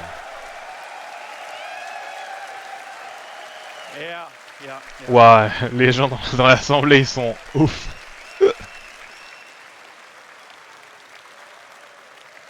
We're finally doing it. Considered by many to be the new jewel of the Empire, Terra has been a shining star against the more imperialistic tendencies of Earth, even in the darkest days of the Messer regime. Now, many believe that Terra should be the new center of the UEE. I don't know how you all feel about that. Yeah, a lot of division. C'est divisé, that's je pense. Our starting 5. Each system and each planet will be featuring the massive level of outposts, POIs, stations, biomes, and exploration options that we've been perfecting with Stanton and Pyro, and you've been seeing in some of the other presentations this weekend. But we're adding one more level. We're also going to be adding location stories.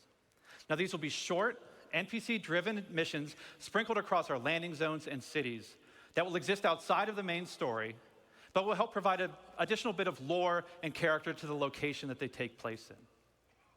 So, that's our main story. Let's talk more about the guilds that Rich mentioned.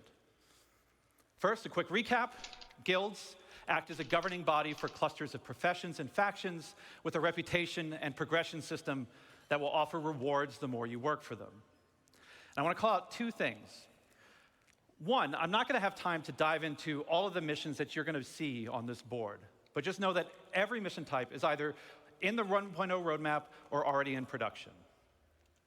And second, we're also looking to move missions away from the Moby Glass whenever possible. Sure, it will always be an easy way for us to get additional game content in, but we want you talking with people.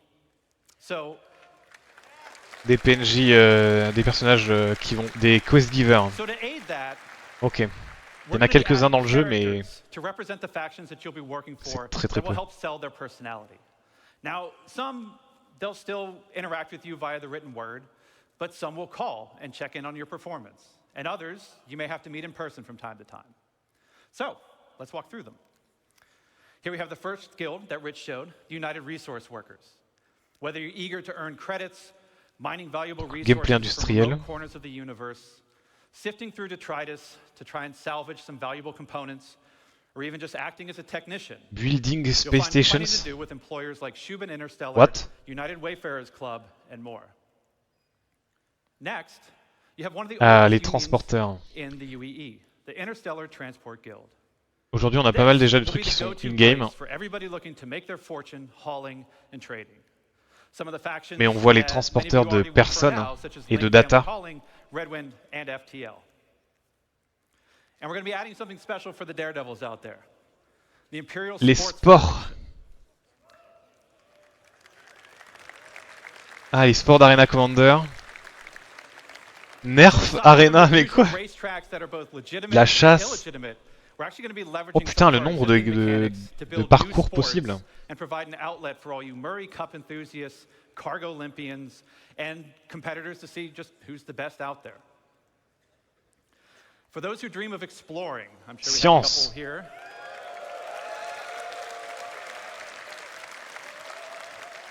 We have the Academy of Sciences that was brought up yesterday in the social presentation, if you saw that.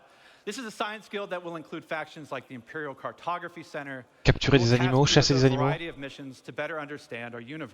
Crafter de la bouffe. La ferme. Recherche. Firefighting. We're going to have a new faction called High Point Wilderness Specialists. Scan, who will offer etc. missions associated with the various fauna that we're starting to get into the game. Ça peut être intéressant à voir. C'est un peu bizarre. Il y a des trucs qui sont dedans, on sait pas trop pourquoi. Now, I don't know if we have some people who'd like to do combat, but our combat guilds were doing something a little different. Now, previous to this, these were all of our profession guilds. But for our combat guilds, they operate a little differently. See, these two are diametrically opposed to each other. Ah yes. So, once you pledge allegiance Guilde to criminelle one, et la guilde de the la other sécurité. marches as an enemy.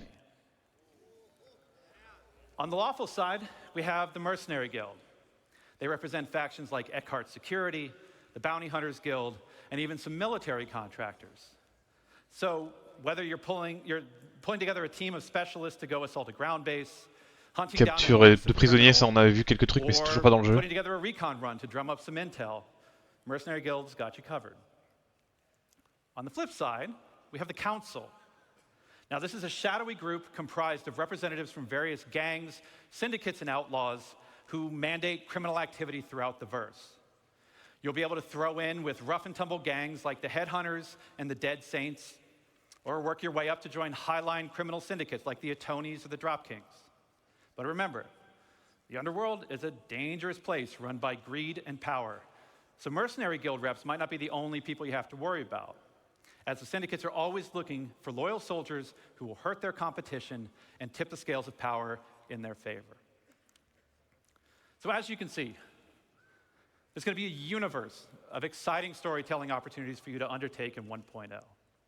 But one more thing, we're also going to revitalize our social behaviors to make the populations not only feel more alive and reactive and off chairs, but better reflect the tone and flavor of the areas that they're inhabiting.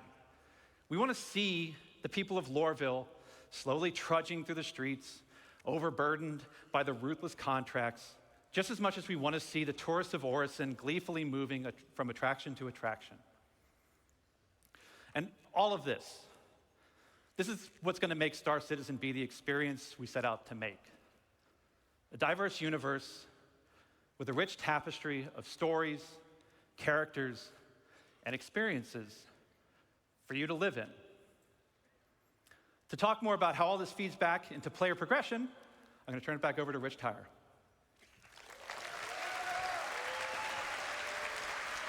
Ça reste ambitieux quand même, hein. Smashed it.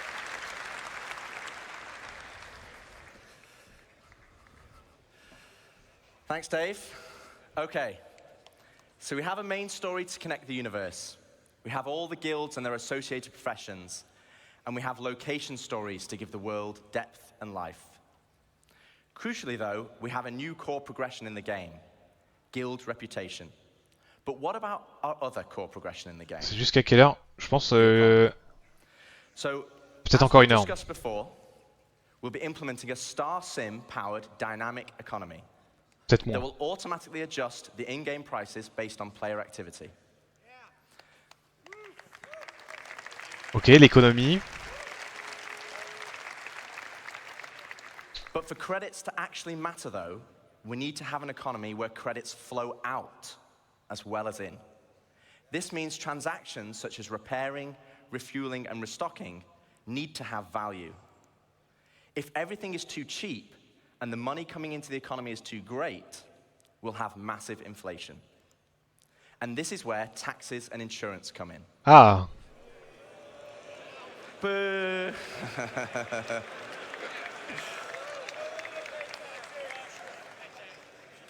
We'll have two main taxes: inheritance tax as part of Death of a Spaceman, and security tax for your base that will cover the cost of planetary shield tech. Insurance, on the other hand, will be split between medical insurance, which covers your hospital imprints, and probably the most important one of all, ship insurance. Oui. Now, as we have Death of a Spaceman, we also need Death of a Spaceship. Losing your ship should be significant. Right now, for example, over 90% of all claims in the verse are for ships that have not been destroyed. Quoi? C'est énorme. And this is where ship insurance and our new warranty. Après, ils disparaissent les vaisseaux aujourd'hui à droite à gauche, donc c'est pas illogique. We'll have 3 tiers of insurance, with level 1 being chassis insurance, level 2 chassis and component insurance, and level 3 chassis, component and decorations insurance. Donc le vaisseau entier revient avec tout ce que j'ai mis dedans. Ah, pas mal. Aujourd'hui, on a le tier 2 en gros. Now, insurance Parce que si on change les composants, ils sont ramenés avec quand on fait respawn le vaisseau. Insurance, I think you want to listen to this bit because it's important. Insurance with a warranty, though, will give you back a new ship, plus any other equipment or decorations based on the tier of insurance you had. Okay, so this is the bit you need to listen to. All ships bought on the pledge store will come with a permanent warranty and their appropriate insurance. D'accord.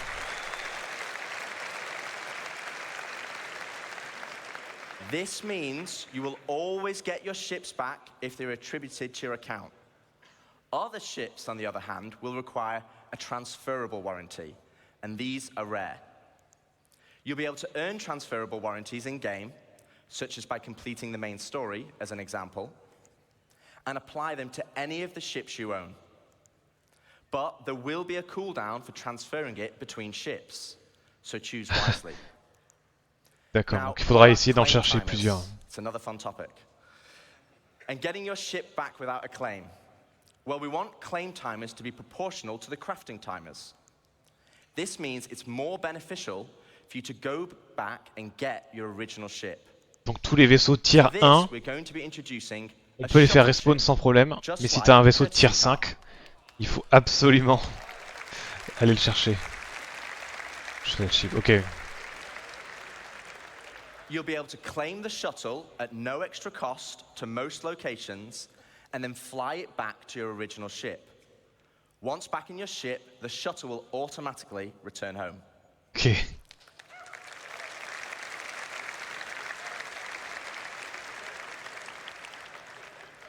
If your ship has been legitimately lost, though, then you'll need to claim it back.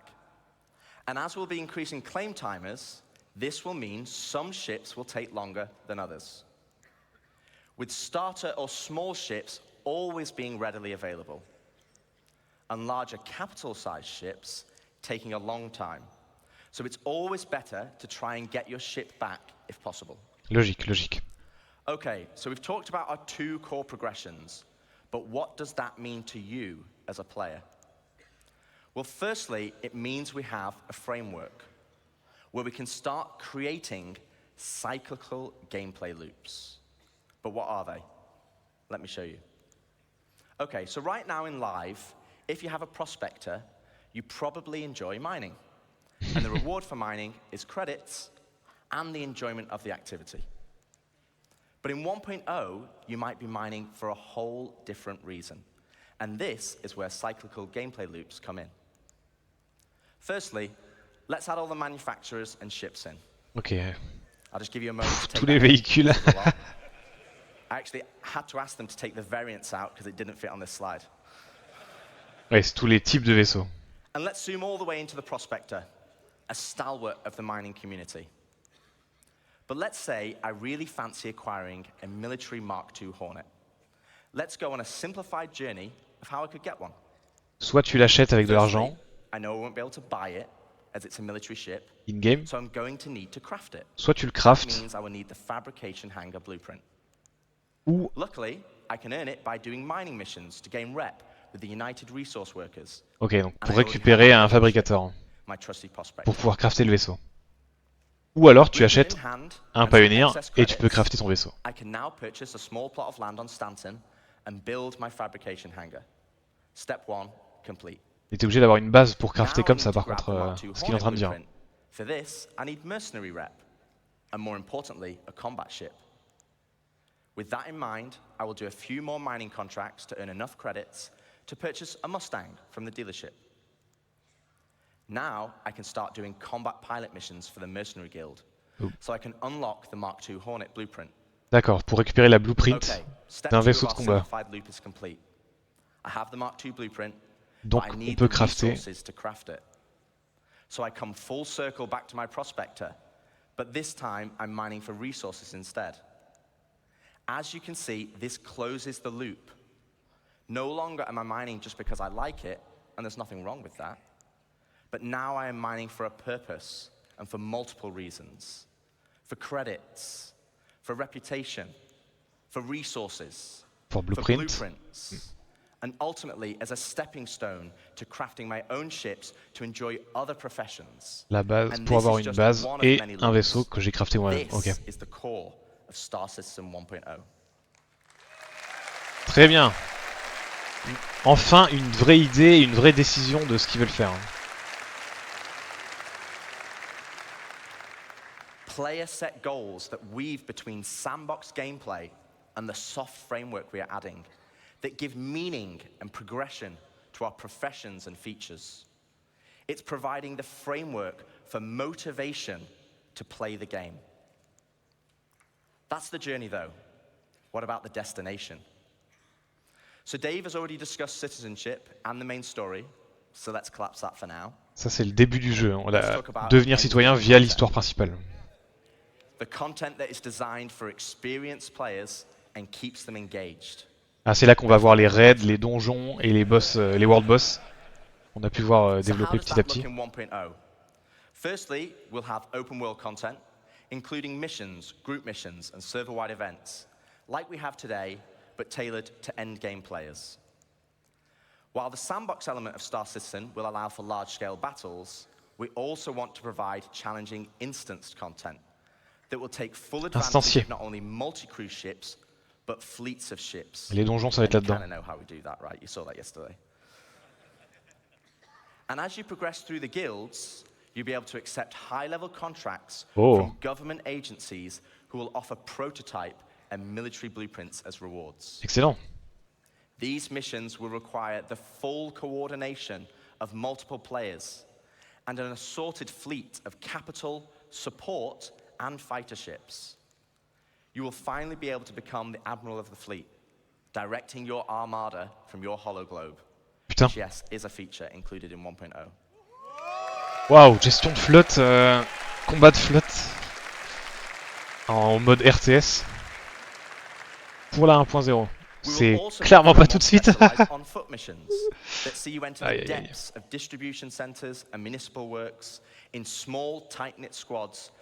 Ah ouais, ça c'est les donjons. FPS opération, c'est les donjons. On top of all this, we'll sit a dynamic layer powered by StarSim. While StarSim will be the driving force in our dynamic economy, it will also track player and AI activity and dynamically spawn events based on their actions. For example, if it tracks large amounts of resources being moved from one home location to another, it will have a chance to spawn pirates to intercept. All Ça va être this bien. combined will provide just a portion of the end game experience. And I'd love to delve deeper, but that's for another day, as we still have a lot to show. So we've discussed non-combat professions and guilds, cyclical gameplay loops, and end-game PvE content. But what about PvP? What about player versus player content? As you know, 1.0 will contain 5 star systems, 3 of these being lawful in Stanton, Castra, and Terra, and 2 of them being unlawful in Pyro and Nyx. So what's the difference? Let's take a look at Stanton. Lawful systems will be a mixture of high, medium, and low security areas. Each of these areas will be monitored by law enforcement agencies. And depending on the location, will dictate the emergency response time, with high-sec areas being the fastest. Initially, this response will be measured, but over time will escalate to overwhelming force. This means if someone is attacked, if they can just hold out for a short duration, help will be on the way. Pirates will be able to disrupt this monitoring by shutting down the nearby comm arrays, but this will be highlighted in your star map, with dynamic missions being generated to bring it back online. But this is the PvP you already know and experience right now, just without security forces. But before we jump into an unlawful system, let's explore what options you have if you pirate a ship. Okay, so first up, let's discuss ownership. All ships and high-value items that you own will automatically be assigned to you. This means if someone steals your ship, you can mark it as stolen, either via an insurance claim or in your Mobi. This will then trigger a dead man switch on the stolen ship, meaning it will cease to function after a period of time. But what options does this leave as a pirate? Well, you can still salvage it. You can tow it back to your fabrication hangar to dismantle it for resources. Or if you have a high enough rep with the council, our criminal guild, you can get the dead man switch disabled and pay for a new title deed to become its new owner. Excellent.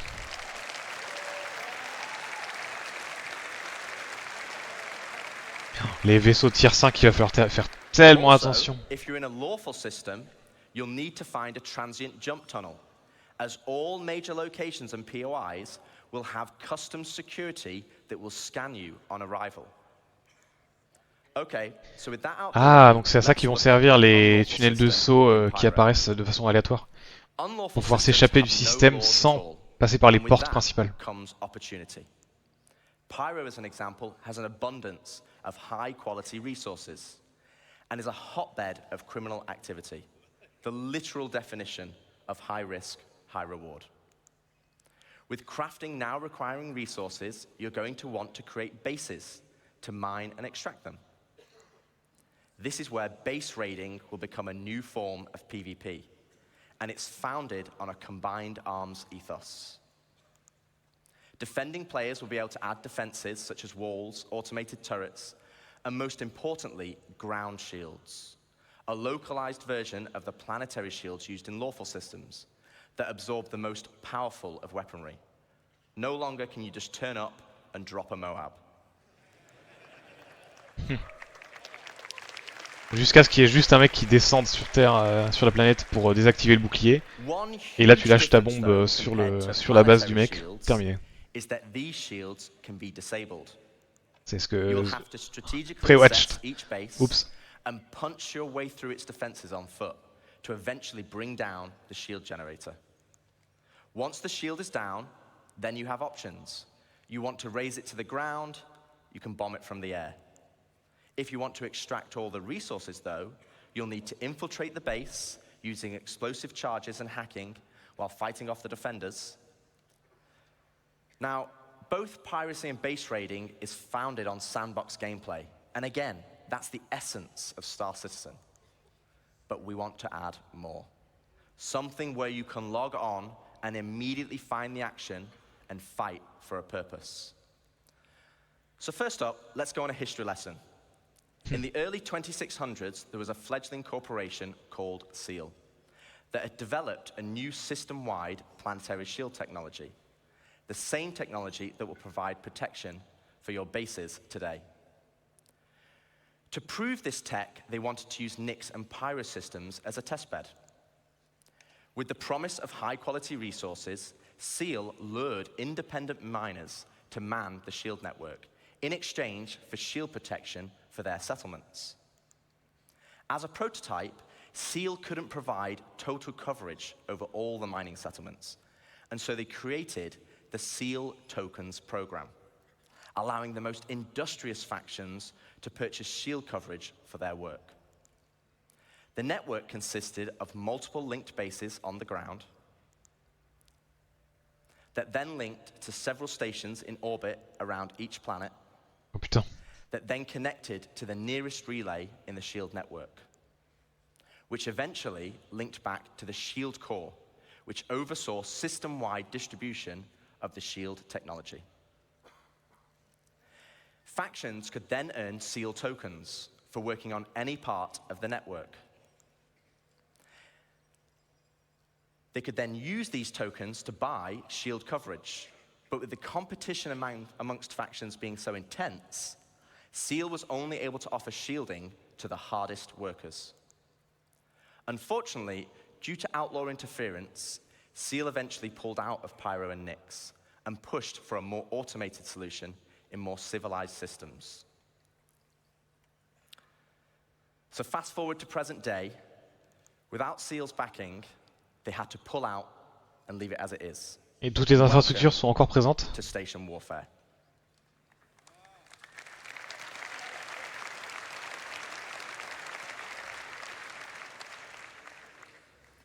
With the SEAL network still in place, but lacking resources, orgs can take ownership of these structures to gain access to planetary shield tech, which, as you know, would make their bases invulnerable. Unfortunately, there's a catch. There isn't enough to go around. And as in the good old SEAL days, the system still works via the SEAL token program. To earn tokens, you'll have to assault a location and then deposit resources to power the network. This begins with ground bases and ends at the shield core.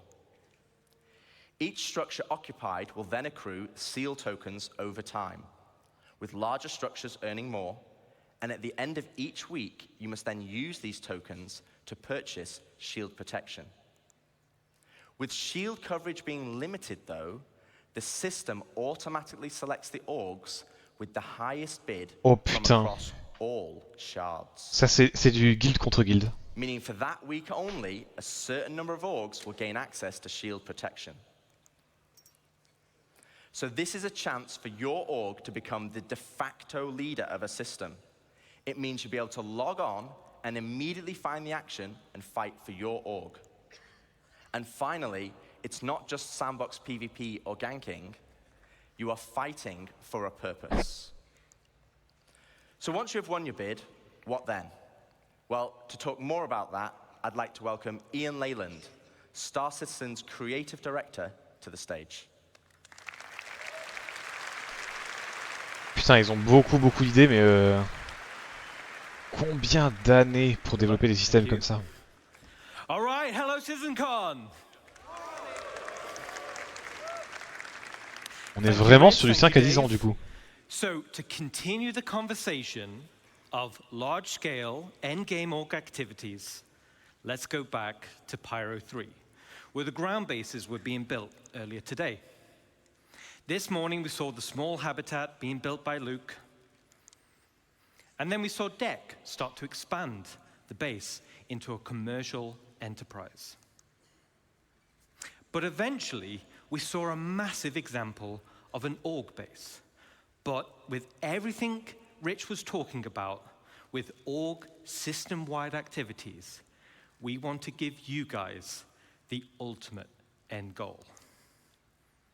But also the thing we need to protect. And to do that, let's look up into the sky and see what it is. Quoi, une station spatiale? On entend respirer très fort.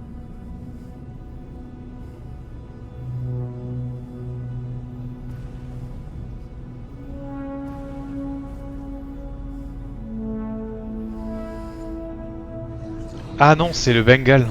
Ça va être le Bengal, je pense.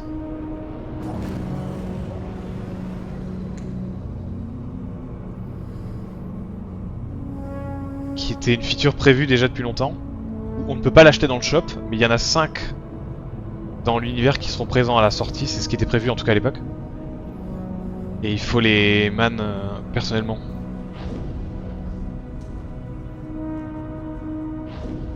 C'est pas un Bengal. C'est une station de défense.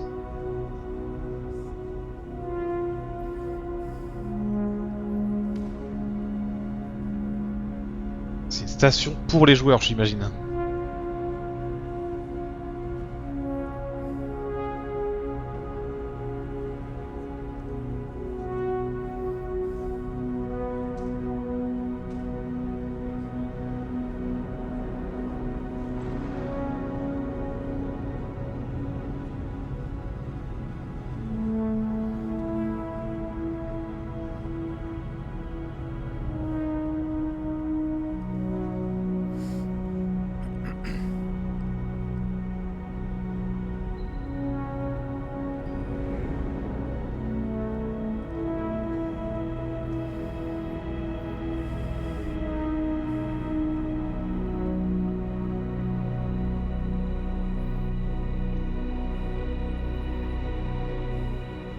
C'est quoi les gros tubes? J'ai pas l'impression que ce soit des réacteurs. Mais c'est gigantesque. C'est des bases, c'est des stations spatiales qui servent de base pour des organisations. Let me introduce you to player space stations. Finally, you can build your home amongst the stars. This will be the starting point for your base of operations, for system-wide org activities. But why is this an end goal? Well, first of all, to construct your own space station, it's going to require vast quantities of resources and materials. And also will be a large time investment. But how do we start? Well, it all starts with the supply bay. And the supply bay can only be constructed by the pioneer. Ah. Donc il faut forcément ce vaisseau. Ah putain. Once it's created, the supply bay then handles the creation of the station itself. Now, we're in grey box development phase, so the artwork's not final, but let's go on a journey. Donc le développement a déjà commencé. Start building our space base.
C'est les drones, ça j'imagine, qu'on a vu sortir.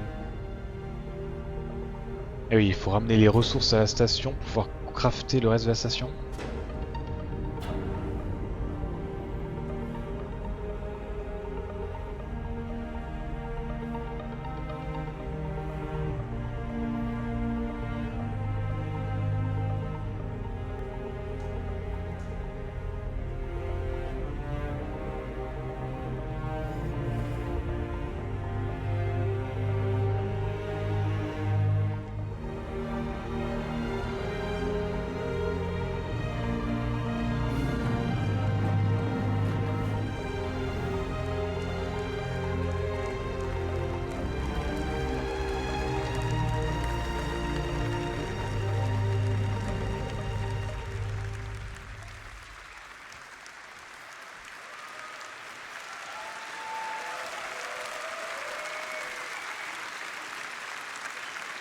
Awesome. Awesome. So as you saw, the cargo grid of the supply bay consumes resources. And the required resources will be substantial and will need to be topped up over time. So this means orgs will be encouraged to have efficient logistic networks to feed the supply bay. And as Rich outlined with professions, it's ideal if your org is well-rounded in terms of roles. Even the starter player can contribute. The supply bay has automated construction drones, which are used to create the station. And unlike ground bases, many drones are used at once to create the base. Once the station is built, the supply bay then integrates into the station itself. So here we are. We've built our core station module, and it's big. And out of the box, ah putain, est-ce que les tubes c'est pour mettre d'autres modules après et les attacher les uns aux autres? Let me talk you through it. Right on the top is the bridge, which is the command deck. This is where all further construction is going to be managed. From here, we can then monitor the status of the entire station. We have access to power and water management. Power and cooling is something you'll need to consider carefully. It also is an area to set permissions for who can enter particular areas, either divided by the ranks of the org itself or open to the public. And there'll be a radar station to track the activity outside the base. And the terminals to access logs of who has visited the station and see what they did. So let's jump back in game and take a stroll through our bridge.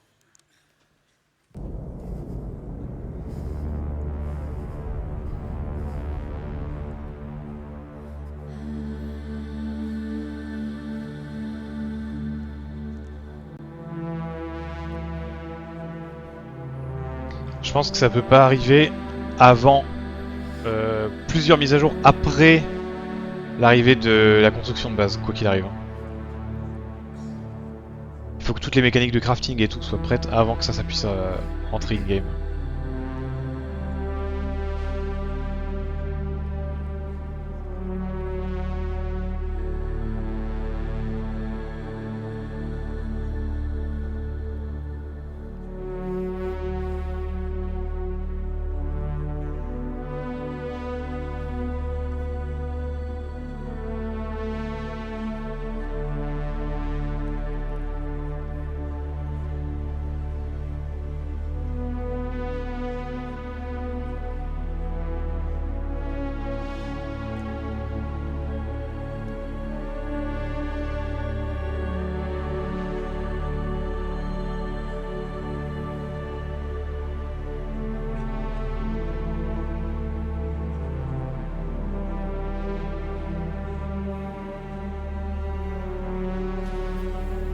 Du coup, ils ont pas du tout prévu le Bengal qu'on peut récupérer et contrôler, réparer, contrôler, etc.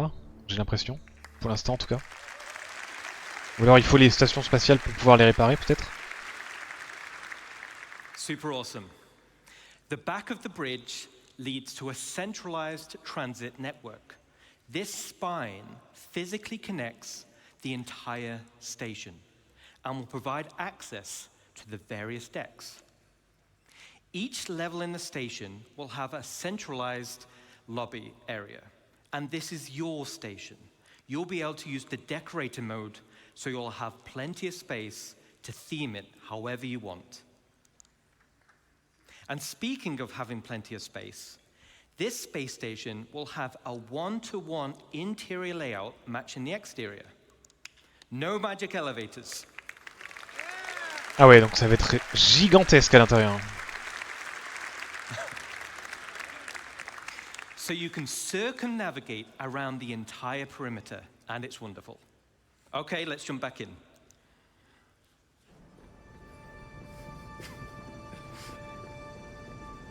Est-ce qu'il y a des pièces qu'on peut customiser nous-mêmes? Dans le sens où on veut des pièces de crafting par exemple, de ce genre de choses? Pas juste la déco simple, mais genre dire à tel endroit je veux un hangar, ou comme on a vu il y avait déjà des hangars par exemple, dire au lieu que ce soit un hangar on va le fermer et on en fait un espace cargo pour construire etc. Parce que pour l'instant c'est beaucoup de cursive.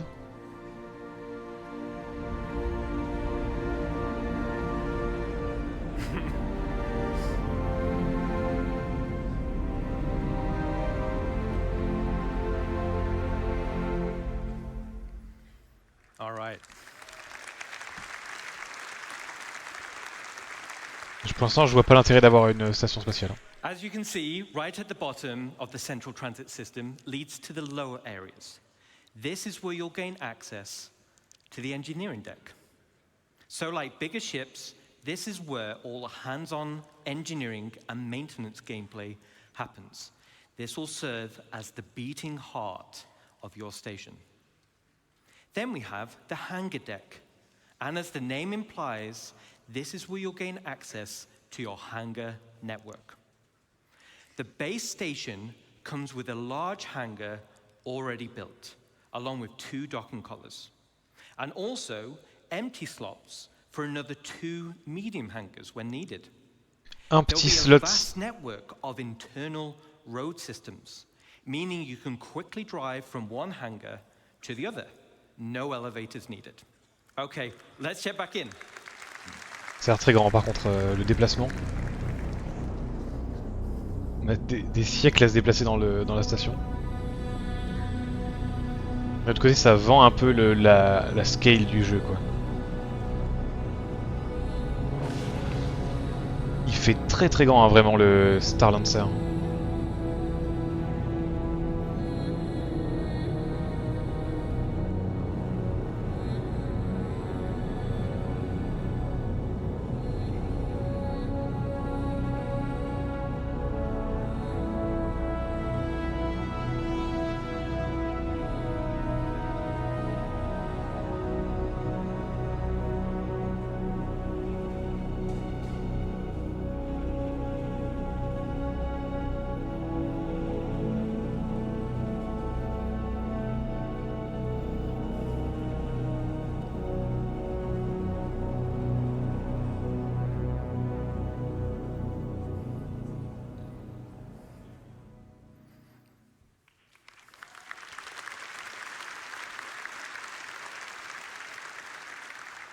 All right. Pourquoi faire? Your station hangar will offer some enhanced logistics.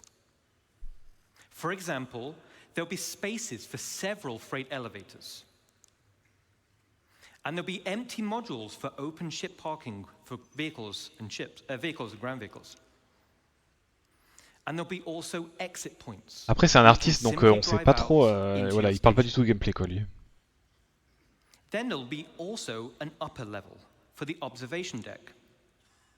From the observation deck, you'll have a control room, and from here, you'll have master control over the freight elevators and the vehicle elevators. This means that even before someone has landed, their new cargo can be up into the hangar and ready to be loaded up. Now, everything we've spoken about so far is what comes with your station. Let's talk about what you can do to expand it. As I mentioned before, the station comes with a predetermined interior network of corridors and roads. And in this network, you'll find an array of bulkhead connectors. Bulkhead connectors will come in tiers 1 to 3, which drives the size of room you're able to build. Ok. In the interior build On va construire nos propres this pièces. is where you start to expand the interior of your station. The rooms will require resource and time to construct, and once built, you can rename each room, which will be reflected in the station's minimap. The interior of your station will have ample areas for you to expand. You can build generic empty rooms, and you can fill with items to your heart's content. You can also build specialist rooms, where the theme and functionality is already set. Infirmerie, Such as mess halls or habitation, infirmaries, or generator rooms. Ah, les générateurs pour l'énergie, And etc. of course, there are shops. So similar to the small shops we built around the ground base, this is on a much bigger scale. But that's just the Ah yes, mais c'est ça que je pensais, oui. On peut pouvoir connecter d'autres modules à l'extérieur.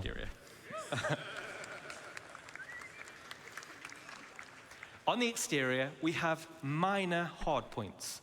These are attachment points located on the upper and lower surfaces of the station. Using build mode, you can customize your station with a variety of modules which tailor it to specific functionality. Some modules cater towards resource collection, such as gas harvesters, while others are geared récupérer le gaz et towards tout. Ah, like c'est pas mal ça. shields or turrets. Récolter du gaz depuis This la goes station. back to bridge operations Bouclier. of power management. A situation may arise where power priority is needed.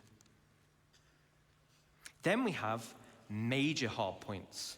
The core station module comes with 2 hardpoint connectors. Ah, c'est ceux-là, ok. Major hardpoints are used to connect substantial wing additions to your station. The first example. Waouh! Cargo module. Holy shit!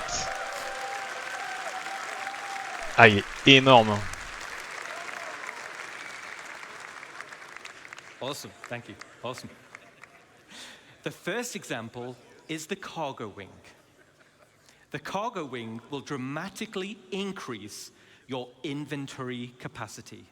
So this is ideal for orgs who are specializing in holding. Then we have the Raffinerie. Ça semblait logique que ça finisse par arriver. C'est déjà les ailes qu'il y a aujourd'hui sur les stations existantes. So you'll be able to refine resources on a vast scale. As it's in space, it's much more convenient than traveling to a ground base. Clairement. Now, a player could buy resources from your cargo wing and then refine it directly in the refinery wing. And finally, we have the hangar wing. So, okay. All right.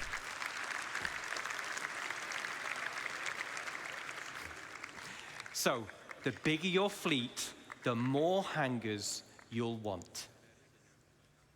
There'll be a variety of hangar sizes as well as docking collars to help organize your fleet's deployment.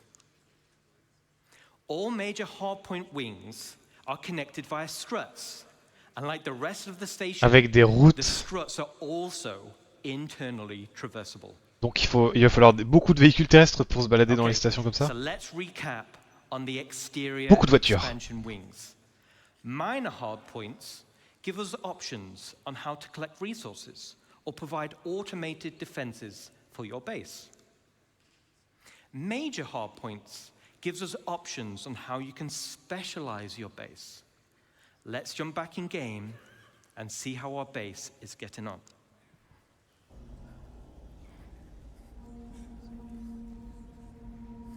Yeah, j'ai vu un peu de popine.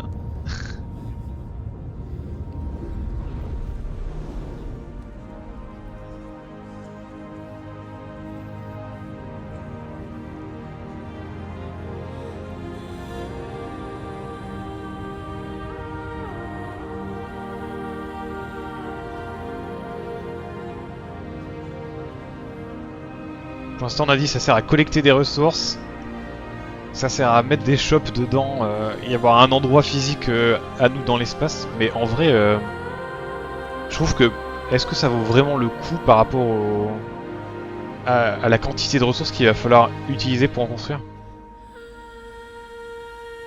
Il n'y a que les grosses orgues de toute façon qui vont pouvoir se permettre d'en faire.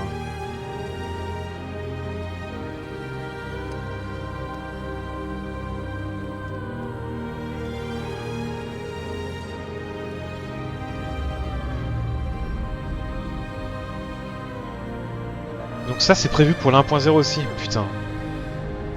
C'est clairement pas tout de suite.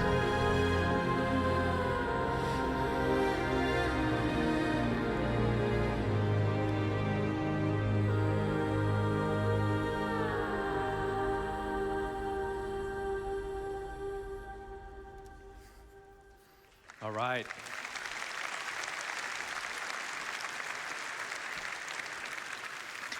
Yes, Pedro has been working with us on this as well, so thank you. Looking cool.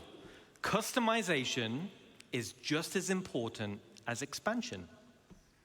Similar to ground Des skins. bases, Ah, c'est you'll juste be des able to couleurs. earn tints for your station, and you'll be able to apply decals for your org logos. Oui, oui, ok.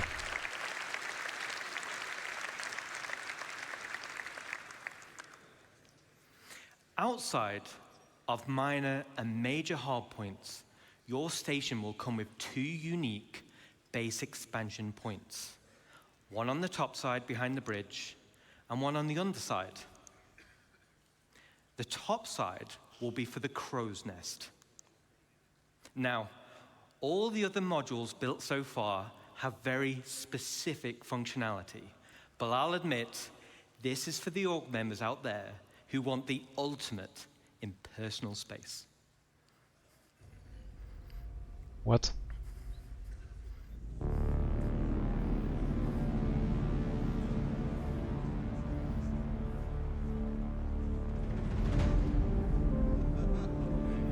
Toujours plus. C'est pour le guild leader.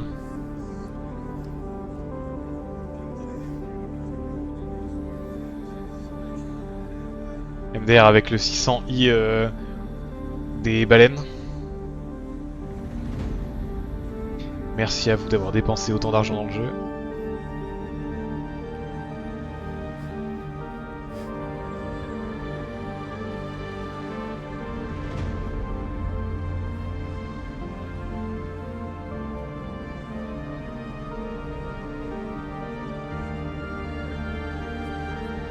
Pièce vide où on peut faire ce qu'on veut. Ouais, c'est ça, c'est la pièce personnelle du leader de la guilde.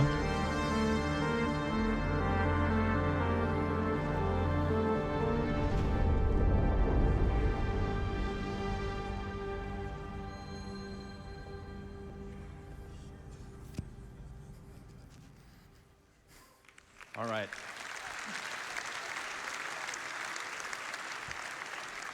Aucun intérêt. So I'm going to be Pardon. flying around the verse, and I want personal invitations to see what you've done in those rooms, okay?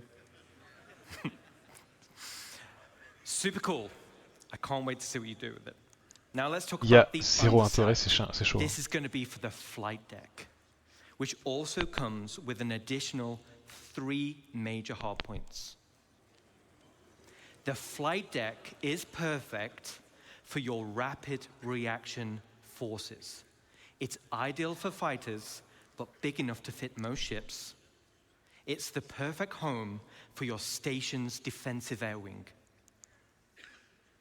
And just like the hangars, there'll be an observation deck which can override freight elevators, Ça a l'air très très grand. making rearming quicker and easier. Ah, c'est peut-être ouvert de part en part. So an org with a tight flight deck crew can be substantially more efficient than others.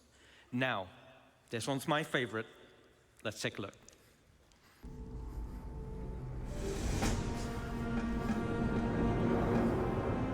C'était chez moi.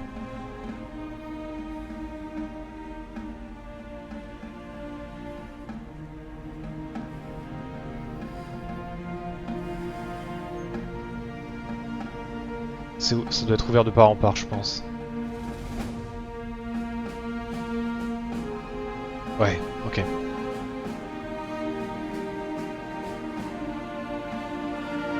C'est pas si grand que ça, hein.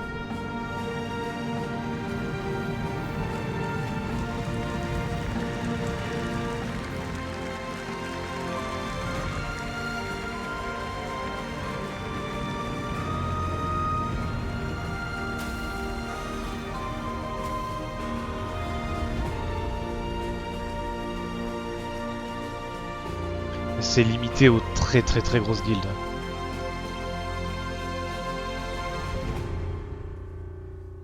All right.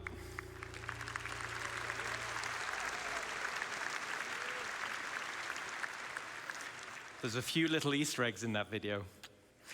But What? why do you need a flight deck for your rapid defenses force? Well, if you've built your super awesome station in a super lawless system,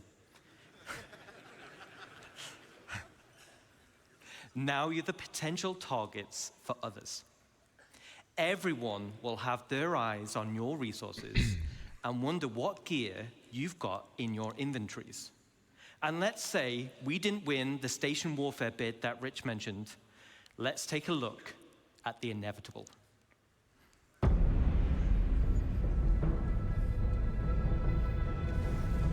Est-ce que les stations vont s'effondrer sur les planètes?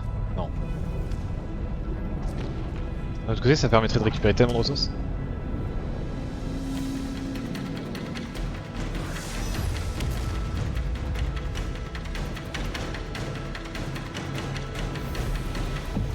Ça crée... ouais, je vois ce qu'ils essayent de créer. Mais il faut qu'il y ait un vrai objectif à avoir les stations. Sinon, il n'y a personne qui va chercher à en construire. Surtout dans des systèmes comme ça là-bas. Il y aura vraiment... ouais. Pour le prix que ça va coûter. Le temps, la dédication...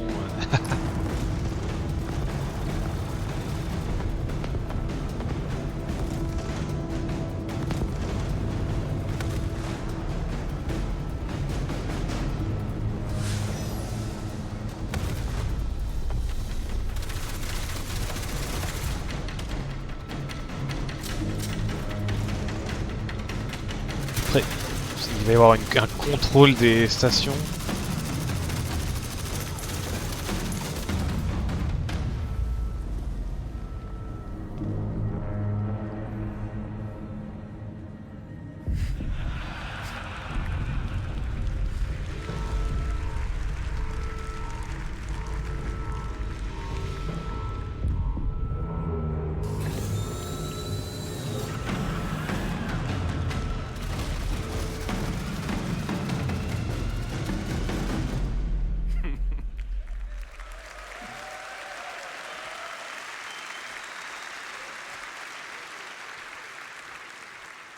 Okay, so not only is your station a staging area for offensive campaigns, it's also a defensive fortress.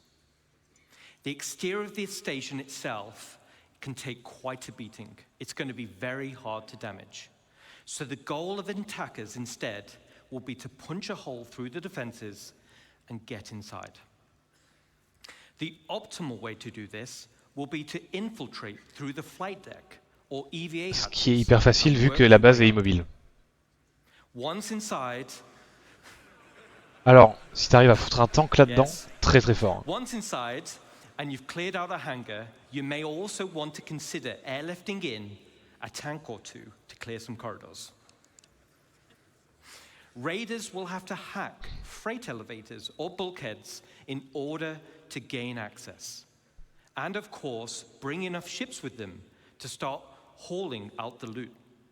Je vois vraiment pas l'intérêt de cette partie du gameplay. Will allow access to storage which would otherwise be unhackable.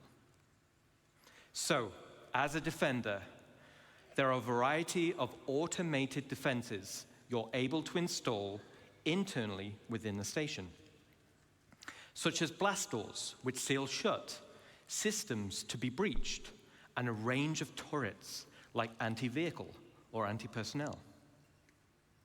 These will all help slow down the attack and give time for your reinforcements to show up. So let's do a final recap. This is one of the end game goals for dedicated orgs, and will be your base of operations for system-wide activities. The station can be customized both in the interior and the exterior, meaning you can tailor it to your own requirements. And it's your very own home amongst the stars. But wait. But wait, there's more. But wait. There's one more unique module we can build, and that is the dry dock. Ah putain, donc voilà, il y a une vraie utilité. J'imagine que c'est le seul truc qui permettra de construire des vaisseaux de très grande taille. Parce que jusqu'à présent, ça servait pas à grand chose en vrai. It has its very own dedicated observation room with crafting stations and has a transit tram which runs along the inside of the arms, leading to the docking collars where your ship will be constructed. So, the only question still remains, what sizes of ship can we build? Let's take a look.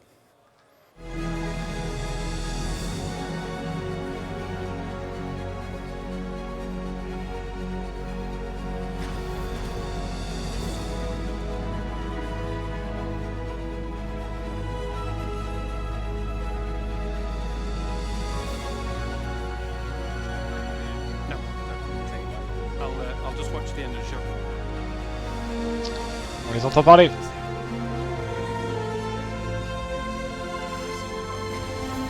That's great. I want to see the reaction.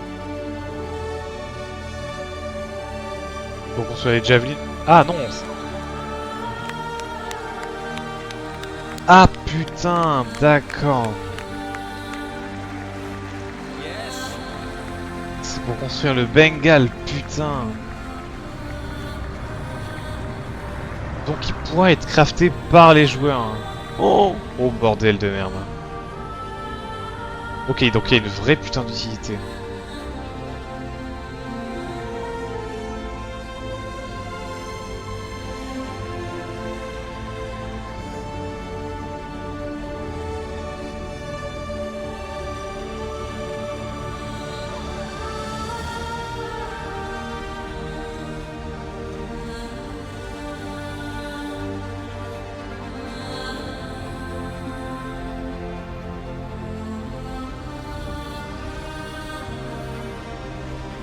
Eh ben putain.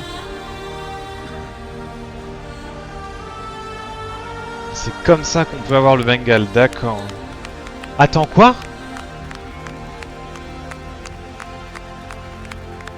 C'est des stations liées les unes aux autres? Oh bordel. Pas mal, pas mal. Ok, donc c'est ça l'objectif in-game, c'est d'avoir un Bengal. C'est noté. Now we're talking. Multiple stations linking and dry docks to craft your very own capital ships. The ultimate end goal for any org. Okay, so let's take a step back. Ouais, au secours, parce que là, ça a duré hyper longtemps cette partie-là. I mentioned we had 3 types of players and 1 universe. And hopefully you can see we have purposeful gameplay catering to each type of player. But that wasn't the only goal. It was to build a game that connected all 3 together cohesively. Eh ben putain. And this is where you come in. Hello Soso. Tu arrives sur la fin? Il parle de la roadmap de la 1.0. Delving for unique crafting blueprints. A non-combat player mining for high-quality resources or building a base with your friends. On va faire un petit récap après, t'inquiète. PvP player fighting for your org in station warfare to protect your base. Each one of you supports each other. You need the blueprints to craft, you need the resources to make them, and you need the equipment and protection to be safe. This is what Star Citizen is.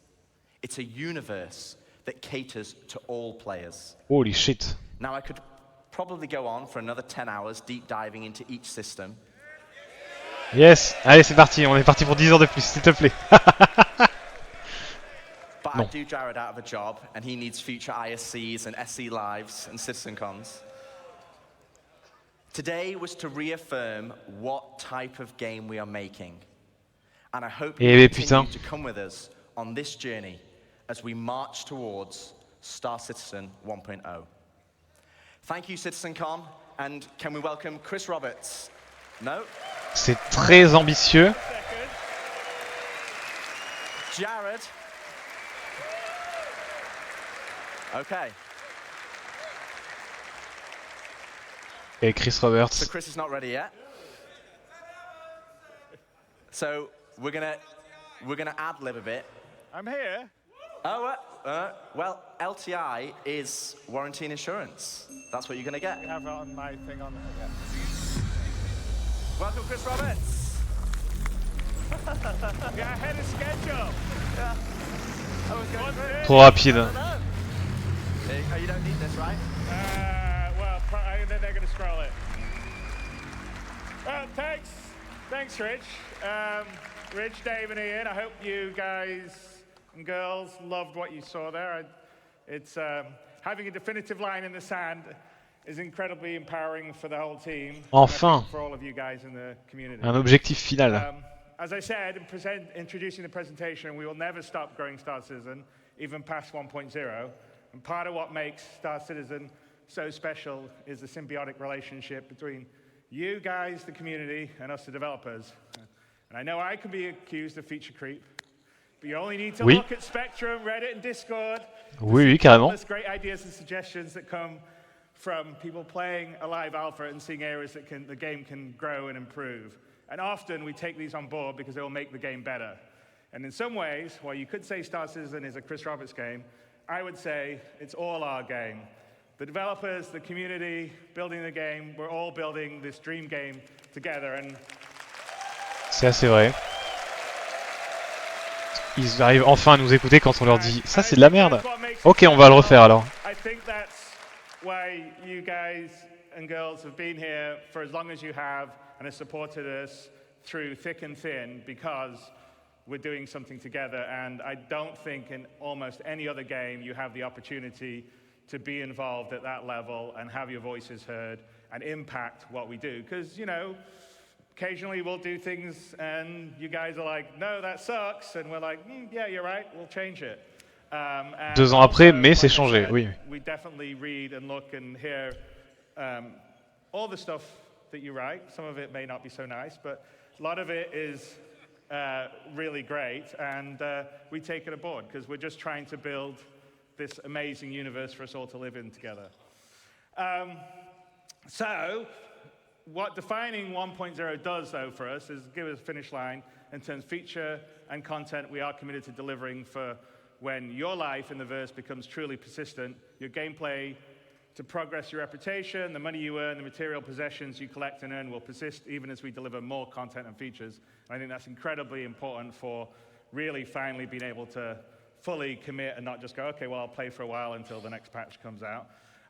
And it's also a market for the game to be more stable, well optimized, and incredibly friendly for new players, as well as experienced ones, which I think all you guys are. But that'll only be the start of our journey together, because the vision of Star Citizen is a game that has no sunset, one that will continually grow with new content and features. We'll always make sure we're on the cutting edge of new technology. We'll never be outdated. I know I occasionally see, oh, in so many years, you guys will be out of date. But as you can see by our constant presentations, we're always looking to make whatever we can do, whether it's the visuals, the audio, various ways to make the gameplay better. That's something we will always be working on. So we'll always keep the game at the bleeding edge of graphics, sound, physics, and yes, we'll support VR, and we actually have some of that in the background we're doing, how we get stuff.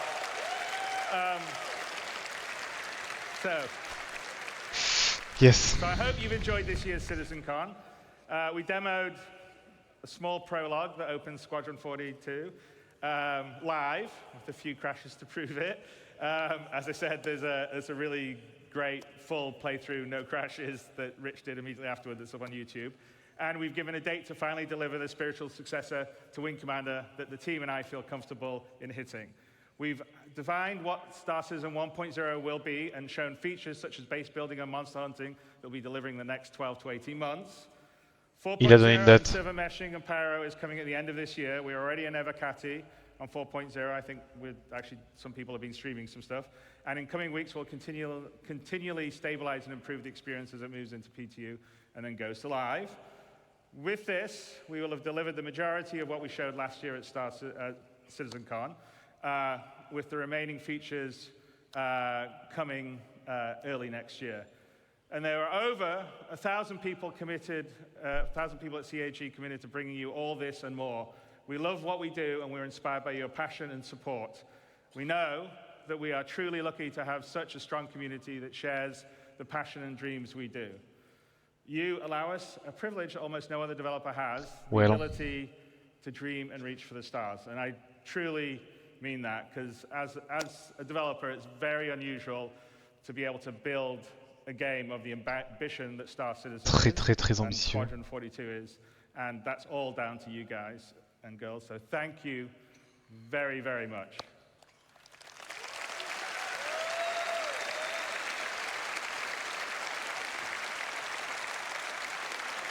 Dès qu'il a fini de parler, on va aller faire un petit récap. And then over this past year, an incredibly passionate group of people have worked behind the scenes to bring this weekend's event to life. And I want to take a moment to thank Leah and Ed, Tyler, Jared, Kat, and so many others have poured their hearts into making this weekend special for all of you. And a huge thanks goes out to our presenters and teams supporting them, whether they're here with us today or watching from one of our other studios around the world. In the words of Admiral Bishop, I'm proud to stand with our teams and everyone that put this show together. And all of the CAG staff working on the show floor, your hard work ensures everything runs smooth and keeps the energy alive throughout the event. And finally, a heartfelt thanks to the community members who volunteered their time to run this year's show. None of this would be possible without their dedication and support. I thank all of you very, very much. Un wrapping up et on sera au bout. And you know, many of us in the team are going to, myself included, are going to head down the road to the Factory International for the Enter the Atmosphere event that Atmos is doing. So I hope a fair number of you will manage to make it over there. There'll be a whole night of racing and esports, a bonus developer panel. Ouais, l'event d'e-sport qui va avoir lieu juste après là. On va pas suivre ça malheureusement. They're good panels.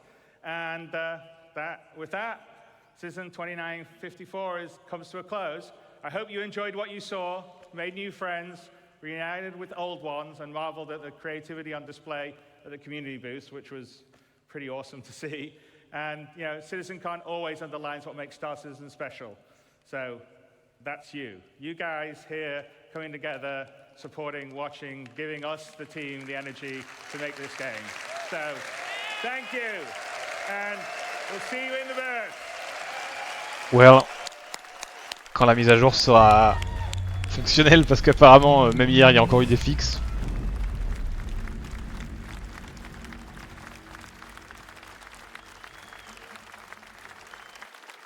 Ok. Et bien de notre côté, on va aller se faire un petit point vite fait. On va revenir en arrière sur tout ce qui s'est passé, tout ce qui a été dit ce matin.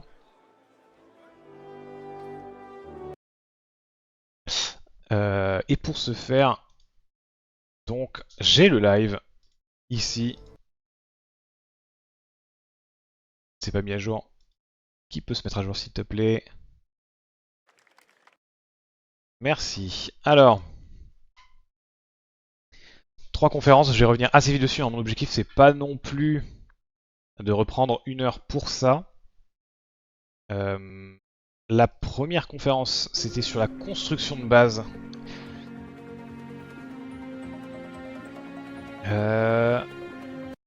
Ici, je vais baisser le son. Avec, voilà, la première partie, c'était crafting. L'objectif, récupérer des ressources de différentes façons. Chaque ressource a une façon spécifique d'être récupérée. Donc ça veut dire qu'il y aura beaucoup plus de choses à récupérer, par exemple les minerais, beaucoup plus de minerais. Et chacun va être récupéré d'une façon spécifique, entre à la main, en véhicule, en vaisseau, ou plus, comme on va le voir juste après. Et il y a tout un tas de types de choses qu'on peut récupérer, dont les éléments sur les animaux, par exemple sur le ver des sables géant qu'on a vu hier, sur des vaisseaux, en minant, avec de la ferme, des trucs comme ça. À chaque fois, ces matières premières, il va falloir aller les raffiner. Aujourd'hui, donc la boucle qui existe, c'est les métaux qu'on peut récupérer via, par exemple, un prospector, et qu'on va pouvoir raffiner dans les raffineries des stations, et ensuite les vendre, par exemple. Et en gros, l'objectif, c'est ici, au lieu de les vendre, on va pouvoir crafter via des outils spécifiques des objets de fin. Donc au lieu d'avoir des ressources premières, on va créer des vrais objets dans le jeu. Et ou des bases. Parmi les objets qui nous ont confirmé qu'on pouvait crafter, on retrouve des objets type table, chaise, etc. Armure, armes, des bases. Tout ça, ça va être disponible via un système de qualité.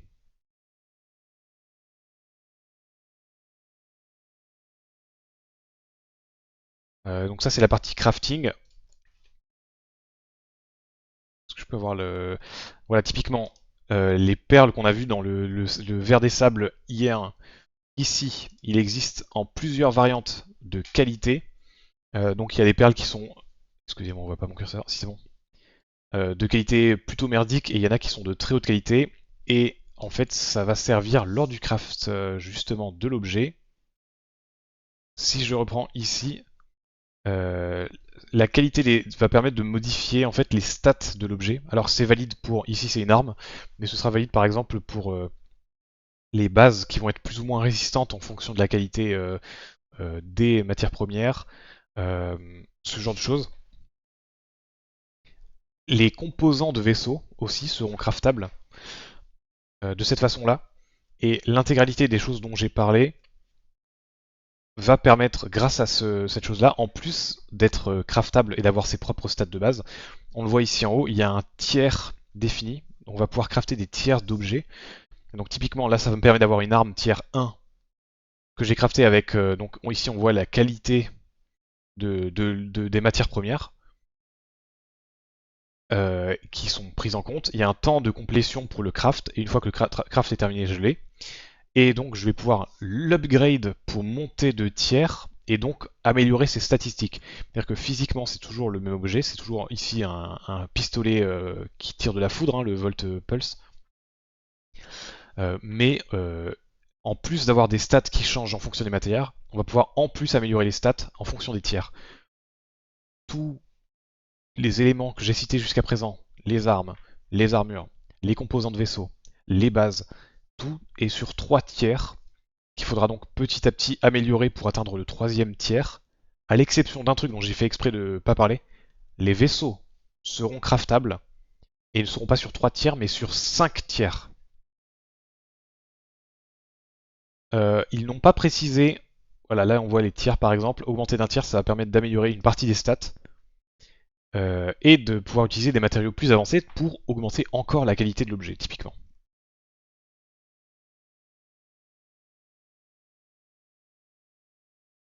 Les véhicules donc, peuvent être craftés jusqu'au tiers 5. Et ici, nous donner un exemple. Voilà, typiquement là, on voit le tir avec une arme tiers 3 versus avec une arme tiers 1. Le recul est pas du tout le même entre les deux armes. Il y a une arme qui a un recul bien inférieur ici.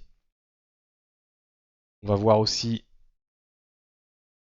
le jump drive. Je mets en pause, mais tac, jump drive est lancé en même temps sur 2 talons. Mais comme le moteur de saut a été crafté avec un tiers 1 ici et un tiers 3 ici pour juste le moteur de saut, hein, je parle pas du vaisseau, juste le composant dans le vaisseau est changé.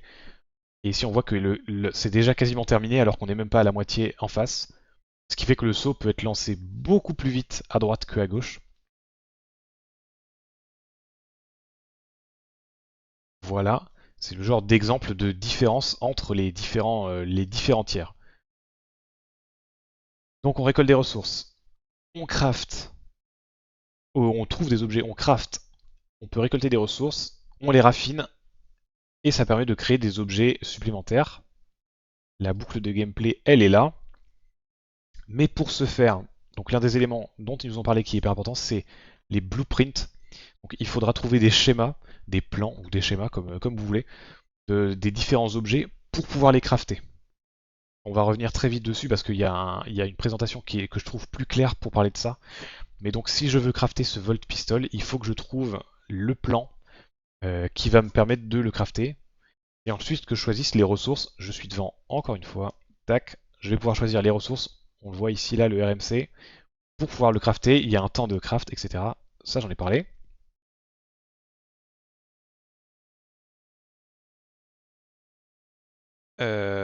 Raffiner les objets pour les améliorer. Ici, c'est précisé aussi en dessous de moi, mais ce qu'ils ont expliqué, c'est que le premier objet est utilisé pour la qualité, et le deuxième, ça permet, il me semble, c'est le temps de craft, si je dis pas de bêtises, de la matière finale, une fois raffinée. Il y a des objets spécifiques qui vont servir à ça, comme ici par exemple une machine pour crafter. Et l'exemple de machine de craft, ici on a un robot cuisine qui permet de faire de la nourriture, des outils chimiques et un fabricateur d'objets, ici côte à côte, donc littéralement une table de craft de Minecraft, mais donc différents types pour différentes solutions et différents besoins. Et il confirme que donc il y a la qualité qui va influer par exemple sur la nourriture. Dans l'exemple qu'ils nous ont donné, à voir si ce sera in-game ou pas à la fin, mais entre deux personnes qui font un hot dog, selon les matières premières et selon la qualité de la machine pour faire le hot dog, ça peut aller du simple au quasiment le double en termes de sensation. Donc il y a un hot dog qui va permettre qui va remplir 2 fois plus l'estomac que l'autre, juste parce qu'il a été fait avec des matières premières beaucoup plus qualitatives. Énormément de blueprints existent. Tac, je redescends. Hop. Dans le jeu actuellement déjà sont prêtes pour le jeu, vu qu'il faut considérer que chaque arme, chaque composant de vaisseau, chaque vaisseau, bouclier, arme de vaisseau ou arme FPS d'ailleurs, aura son propre schéma, et tout ça pourra être récupéré ou recherché. Il y aura un système qui permet de faire de la recherche donc via un objet où on donnera de l'énergie à cet objet-là pour rechercher des blueprints qu'on ne possède pas encore. Et ils veulent absolument que les gens essayent de se spécialiser d'abord dans un type d'objet ou un type de craft. Genre, je vais faire les moteurs de Quantum pour les vaisseaux, tel type de moteur de Quantum. Et ensuite d'essayer de s'étendre plus loin, mais essayer de se focaliser sur un seul type, vu que ça va demander du temps et de collaborer avec d'autres joueurs. Et eux, ce qu'ils imaginent être un truc réussi, c'est une guilde de joueurs qui craftent des vaisseaux par exemple, et chacun des membres est spécialisé dans un composant, ou la coque du vaisseau par exemple, et une partie de la guilde qui va être spécialisée dans aller chercher les ressources nécessaires pour crafter tout ça. Et donc pendant la récupération de ressources, il va falloir absolument chercher spécifiquement les objets, les ressources de qualité la plus élevée pour pouvoir crafter les meilleurs trucs. Voilà. Et évidemment, ça impactera l'économie parce qu'on pourra vendre entre nous les trucs qu'on a craftés, etc. On va revenir très très vite là-dessus. On va passer sur l'exemple qu'ils nous ont montré de construction de base. Donc ils sortent l'objet qui sert de tier 1 pour la construction. La façon dont ça marche, c'est depuis cet objet-là, on peut choisir, il faut qu'il y ait des ressources autour, comme là on le voit. Il faut déposer toutes les ressources autour. Et ici, en fait, on va pas le voir, je pense, ouais, on le voyait pas, hein, c'est ça, j'ai eu un doute sur la présentation. Mais cet objet, par exemple, contient des drones qui permettent donc de crafter depuis, voilà, là on a la vue drone, c'est une vue temporaire, je le précise, c'est un menu temporaire aussi. Et tout le menu est temporaire, et il choisit par exemple de placer un bâtiment. De la même manière, ici, le bâtiment va se construire instantanément, et ils nous ont confirmé que ce ne sera pas le cas, qu'il faudra donner les ressources et qu'il faudra attendre le temps spécifique pour que le bâtiment se construise. Il fait un petit tour dans le bâtiment, on est à l'intérieur, c'est pas éclairé, il n'y a rien qui fonctionne, exactement comme les systèmes de survie dans les vaisseaux qui arrivent avec la 4.0. Donc ici, il est obligé de repartir et de venir crafter. Je peux accélérer ça? Non, je peux pas accélérer là. Je peux accélérer un petit peu peut-être. Il va crafter, je vais me remettre en normal et je vais passer en... Je vais faire des bacs à chaque fois comme ça. Il va crafter un générateur qui va donc prendre de l'essence et la convertir en électricité. Donc ça veut dire qu'il va falloir gérer le stock d'électricité, d'essence dans le générateur pour qu'il continue à fonctionner. Et en même temps, il y a la maintenance qui va rentrer en jeu où il va falloir régulièrement venir réparer par exemple les fusibles qui sont temporaires et qu'il va falloir réparer et au niveau du générateur et au niveau potentiellement de tous les bâtiments. Quand je parlais de la durabilité des bâtiments, etc. tout à l'heure, c'était ça aussi. Donc là, il présente l'endroit où les fusibles se mettront plus tard. Et en plus de ça, donc ici, il va venir remplir pour faire fonctionner le générateur et démarrer le générateur. Je vous laisse juste la petite animation. Voilà, on a le générateur qui démarre. Il y a un système qui permet de relier donc ce générateur d'électricité avec les bâtiments. Et ce qui fait qu'à l'intérieur maintenant, l'autre joueur pendant ce temps-là a eu le temps de remplir et d'en faire son chez-soi. Il a meublé le bâtiment et il y a les lumières qui sont allumées, tout le système de survie est là. Pas que les lumières, ça veut dire la température. Si on est sur une planète dangereuse par exemple, ça va protéger contre les radiations, contre la toxicité, etc., etc. Les températures glaciales. Et donc on peut commencer à vivre, voilà, on s'est fait une petite maison au bord d'un lac. Donc via cet objet. Il faudra trouver, j'essaie d'avoir la slide, voilà. En fait il faut trouver un endroit où s'installer qui soit pas loin de ressources par exemple, ce genre de choses. Et venir y installer donc notre base. Avec quels matériaux on va les construire, etc. Relier l'électricité, on peut relier plusieurs choses, je passe très vite. Hein. La décorer. Il y a un système de placement qui est nouveau par rapport à ce qu'on a aujourd'hui, qui va permettre de lock en place les objets pour que seuls nous puissions les déplacer à terme. Par exemple, si on est sur Pyro, on veut pas qu'on nous pique les objets qu'on a à l'intérieur. Il faudra que les mecs viennent attaquer pour pouvoir désactiver le mag locking, c'est ça, oui. Et ça a l'air de mieux marcher que ce qu'on a actuellement dans les hangars persistants, où tout a tendance à bouger un petit peu, voilà.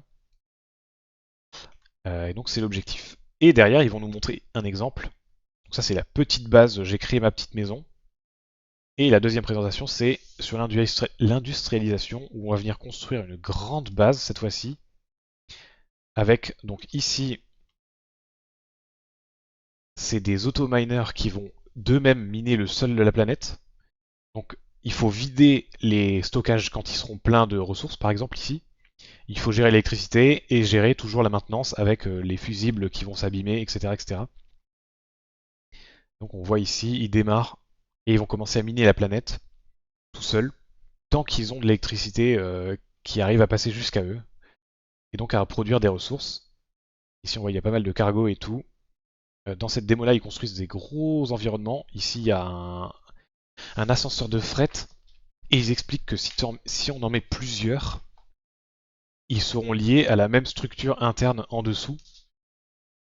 Ce qui fait qu'on peut déplacer facilement des ressources d'un ascenseur de fret au deuxième, si ça se passe dans la même base. Il y a une limite de portée, mais on peut l'agrandir en rajoutant des ascenseurs de fret du coup.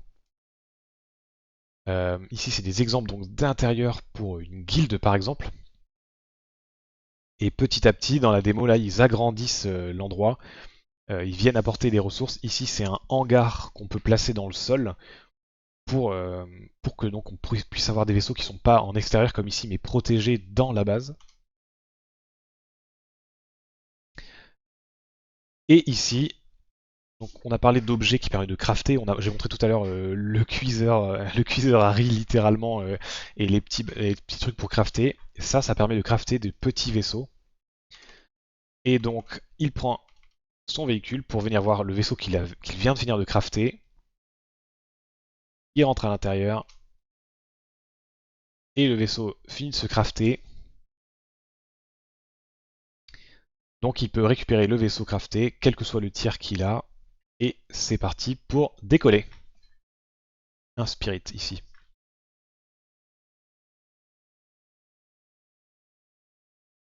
Du fait qu'on est en train de crafter des objets et qu'on va pouvoir les afficher comme ça et qui sont bloqués par le maglock, on va aussi pouvoir les vendre Ce qui va permettre à la personne qui donne de l'argent de désactiver le maglock et donc de partir avec l'armure, les armes, etc.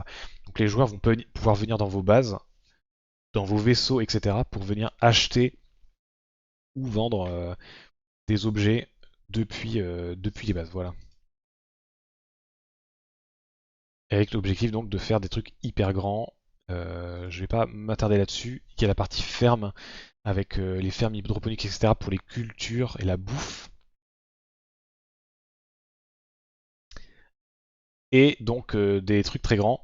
Maintenant la question c'est comment on construit tout ça. Alors il y a la partie défense évidemment parce que les gens qui font des bases sur Pyro par exemple, il va falloir des défenses antiaériennes, des tanks, des murs pour se protéger. Et faire des réseaux de base comme ça. Voilà, leur objectif il est assez loin, assez large en vrai à ce niveau-là. On verra bien ce que ça donne. Voilà, les types de bases qu'on peut s'attendre à fabriquer nous-mêmes.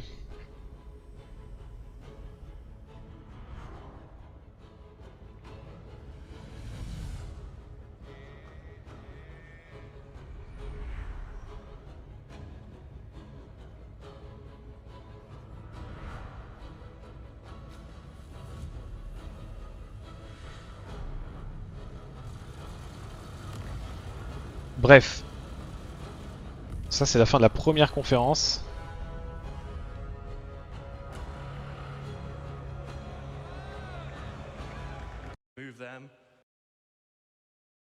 Et donc c'est parti pour les éléments essentiels pour crafter. Donc le graph cart, c'est le plus petit truc, ça rentre dans la plupart des vaisseaux. Ça fait cette taille-là. Ça permet de construire des petits bâtiments.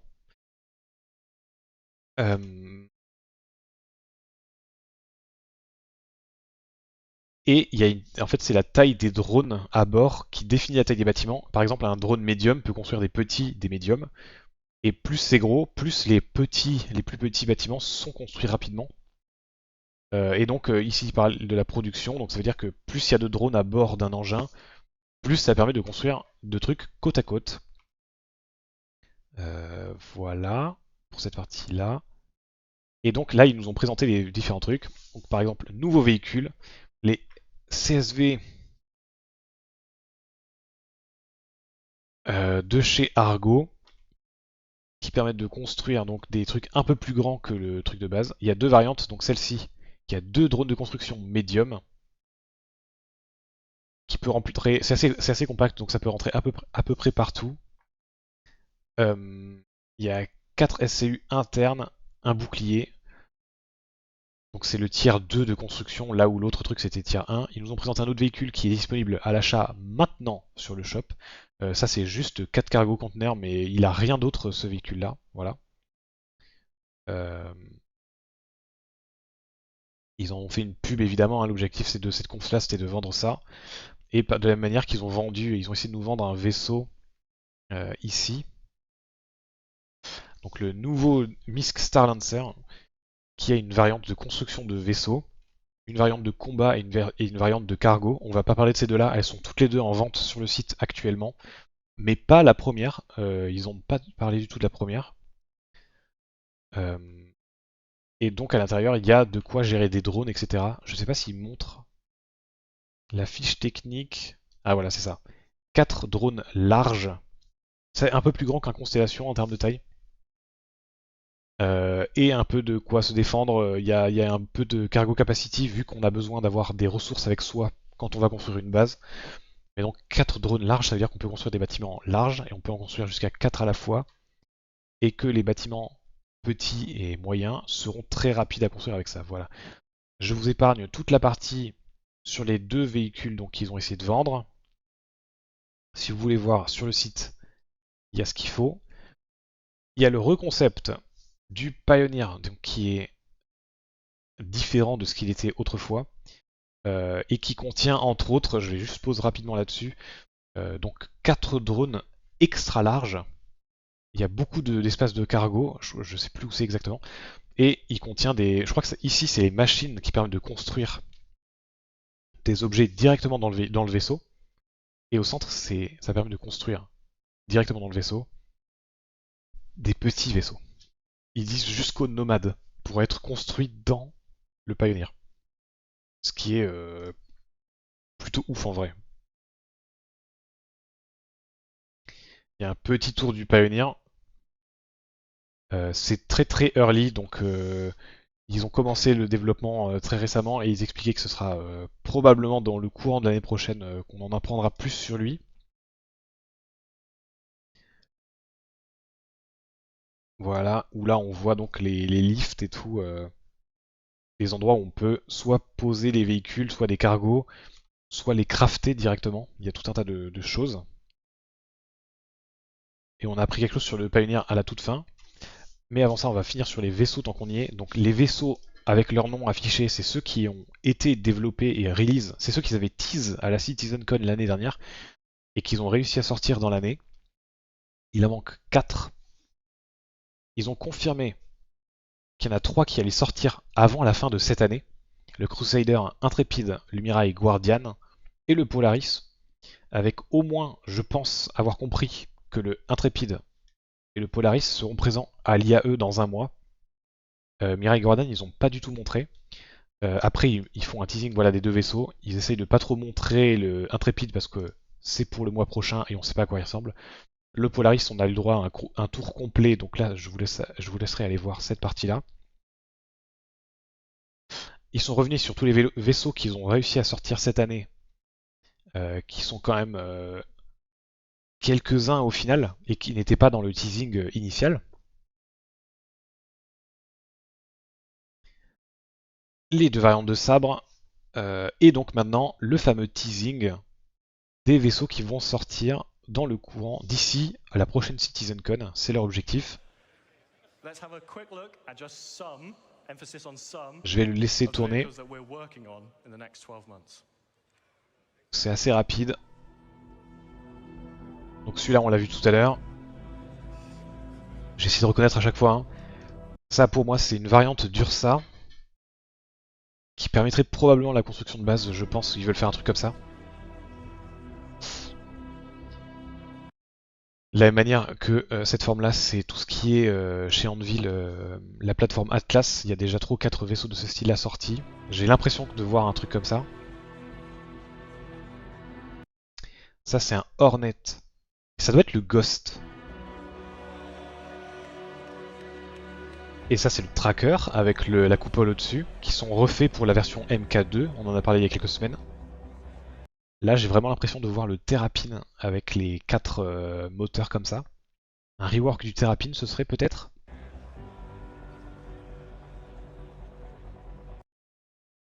Ça, je suis pas sûr, mais je pense que c'est le fameux Mirai Guardian. Ou quelque chose de plus gros, peut-être. Ça, c'est marrant, parce que du coup, c'est le Prospector. On dirait... J'ai vraiment l'impression de voir le Prospector, mais... Si, c'est le Prospector qui serait rework? Je sais pas. Ou des variantes de Prospector? Je suis pas sûr. C'est très bas. J'ai aucune idée de ce que c'est. Le mec est pas si grand. On voit le mec juste au-dessus de moi là. Il est pas si grand et c'est pas si petit en même temps. Ça a l'air assez bas au final. Est-ce que c'est la dernière variante du Zeus? Est-ce que c'est... Je me rends pas compte de la forme parce que j'ai l'impression... Il y a 2 lumières là. J'ai l'impression que c'est très plat l'avant. Je sais pas du tout ce que c'est. Je suis pas sûr.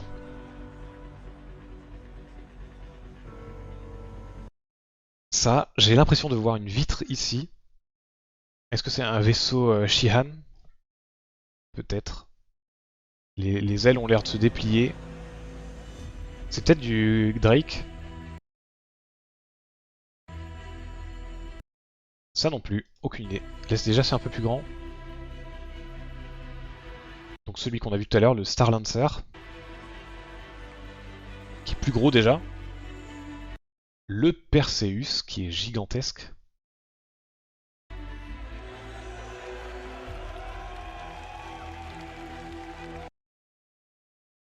Et là, je pense que c'est le Kraken. Je suis pas sûr, mais j'ai l'impression que c'est le Kraken. Ah non, c'est peut-être le...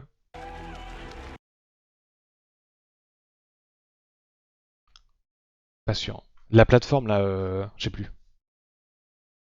Anvil, il y a une plateforme C'est juste une plateforme pour poser des vaisseaux avec 2 réacteurs à l'arrière. Et ça a l'air très très gros. Ah mais non, mais c'est le... Ça c'est le Pioneer qu'on a vu juste avant. C'est le rework du Pioneer.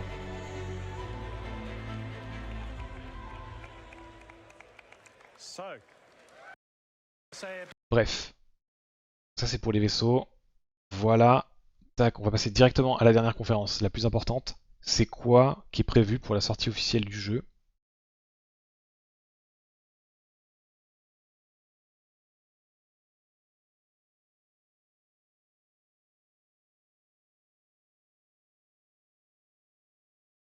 Actuellement, la mise à jour qu'ils veulent toujours sortir, ils ont réitéré plusieurs fois qu'ils veulent la sortir avant la fin de cette année, c'est la 4.0 avec Pyro, le server mashing. Et donc, d'ici la release, il va y avoir tout un tas de choses. Le premier truc sur lequel ils sont revenus, c'est quoi que représente la release officielle du jeu. Voilà, je m'arrête là-dessus. Ils essayent d'aller vers moins de bugs, une expérience plus terminée, plus polie, des gameplay loop terminés et arrêter les resets qui ont lieu de temps en temps après chaque mise à jour. C'est vraiment leur objectif pour la 1.0. Ça, je pense que c'est le plus important à dire. C'est-à-dire que la progression va pouvoir commencer réellement. Mais ça veut dire que le développement va continuer, que les features qui sortiront après ne seront pas en tier 0, mais seront beaucoup plus dans un état jouable qu'avant. C'est leur objectif. Et c'est juste pour dire, donner une date, un moment dans le temps et dire voilà, ça c'est la date de la sortie officielle. Maintenant on va continuer avec le reste. Typiquement, le premier point dont il veut parler avec ça, c'est qu'ils avaient promis au Kickstarter 5 systèmes stellaires, 100 systèmes stellaires, et finalement il n'y en aura que 5. On en connaît 2, vu qu'il y a Stanton qui est déjà dans le jeu. C'est après qu'il parle des systèmes stellaires? Ok, il parle des guildes avant, pardon. Il y a tout un tas de systèmes qui veulent mettre en place autour et nous forcer à aller de plus en plus vers les guildes et vers les systèmes de réputation qui vont nous permettre de débloquer des équipements, des schémas, donc les blueprints, et tout un tas de choses autour de chaque guilde. Et ça, par exemple, c'est le découpage de tous les métiers d'une seule des guildes, tous les types de métiers qu'ils veulent mettre en avant. On peut voir ici, il y en a pas mal. Je ne vais pas rentrer trop dans les détails parce qu'on aura probablement beaucoup plus d'infos sur tous les métiers, etc. Et leur objectif, voilà, c'est de faire pour que les joueurs, les nouveaux surtout, mais pour tout le monde aussi, arrivent petit à petit dans le jeu. Ils veulent créer une vraie histoire principale, comme dans un MMO classique, qui va permettre de raconter une aventure et de comprendre le fonctionnement des différentes guildes. On aura tout un tas de PNJ qu'on va pouvoir suivre et dont on va comprendre l'histoire, qui sont chacun liés à une ou plusieurs guildes. C'est un peu leur objectif à ce niveau-là. Évidemment, elle n'est pas obligatoire, c'est-à-dire que si vous voulez lancer le jeu, faire le tuto ou pas, ou alors partir à droite à gauche, faire autre chose parce que vous en foutez complètement de l'histoire principale, où vous jouez depuis des années et vous vous en fichez, possible, aucun souci. Mais ils veulent quand même mettre des objectifs. Si vous terminez l'histoire principale, il y aura des choses à gagner, des récompenses qui ont lieu petit à petit, et la plus grosse de ces récompenses, c'est la citoyenneté. Donc pour devenir un véritable Star Citizen. I said the thing.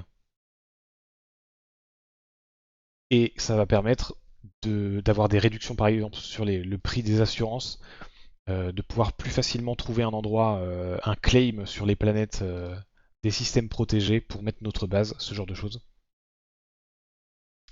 Les 5 systèmes stellaires à la sortie du jeu seront donc Stanton qui est déjà in-game, qui n'est pas encore tout à fait terminé, Pyro qui arrive probablement en début d'année prochaine. Ils ont dit en fin d'année, on verra bien qui a raison. Nyx qui a été révélé, dont on a vu quelques détails avec Delamar hier.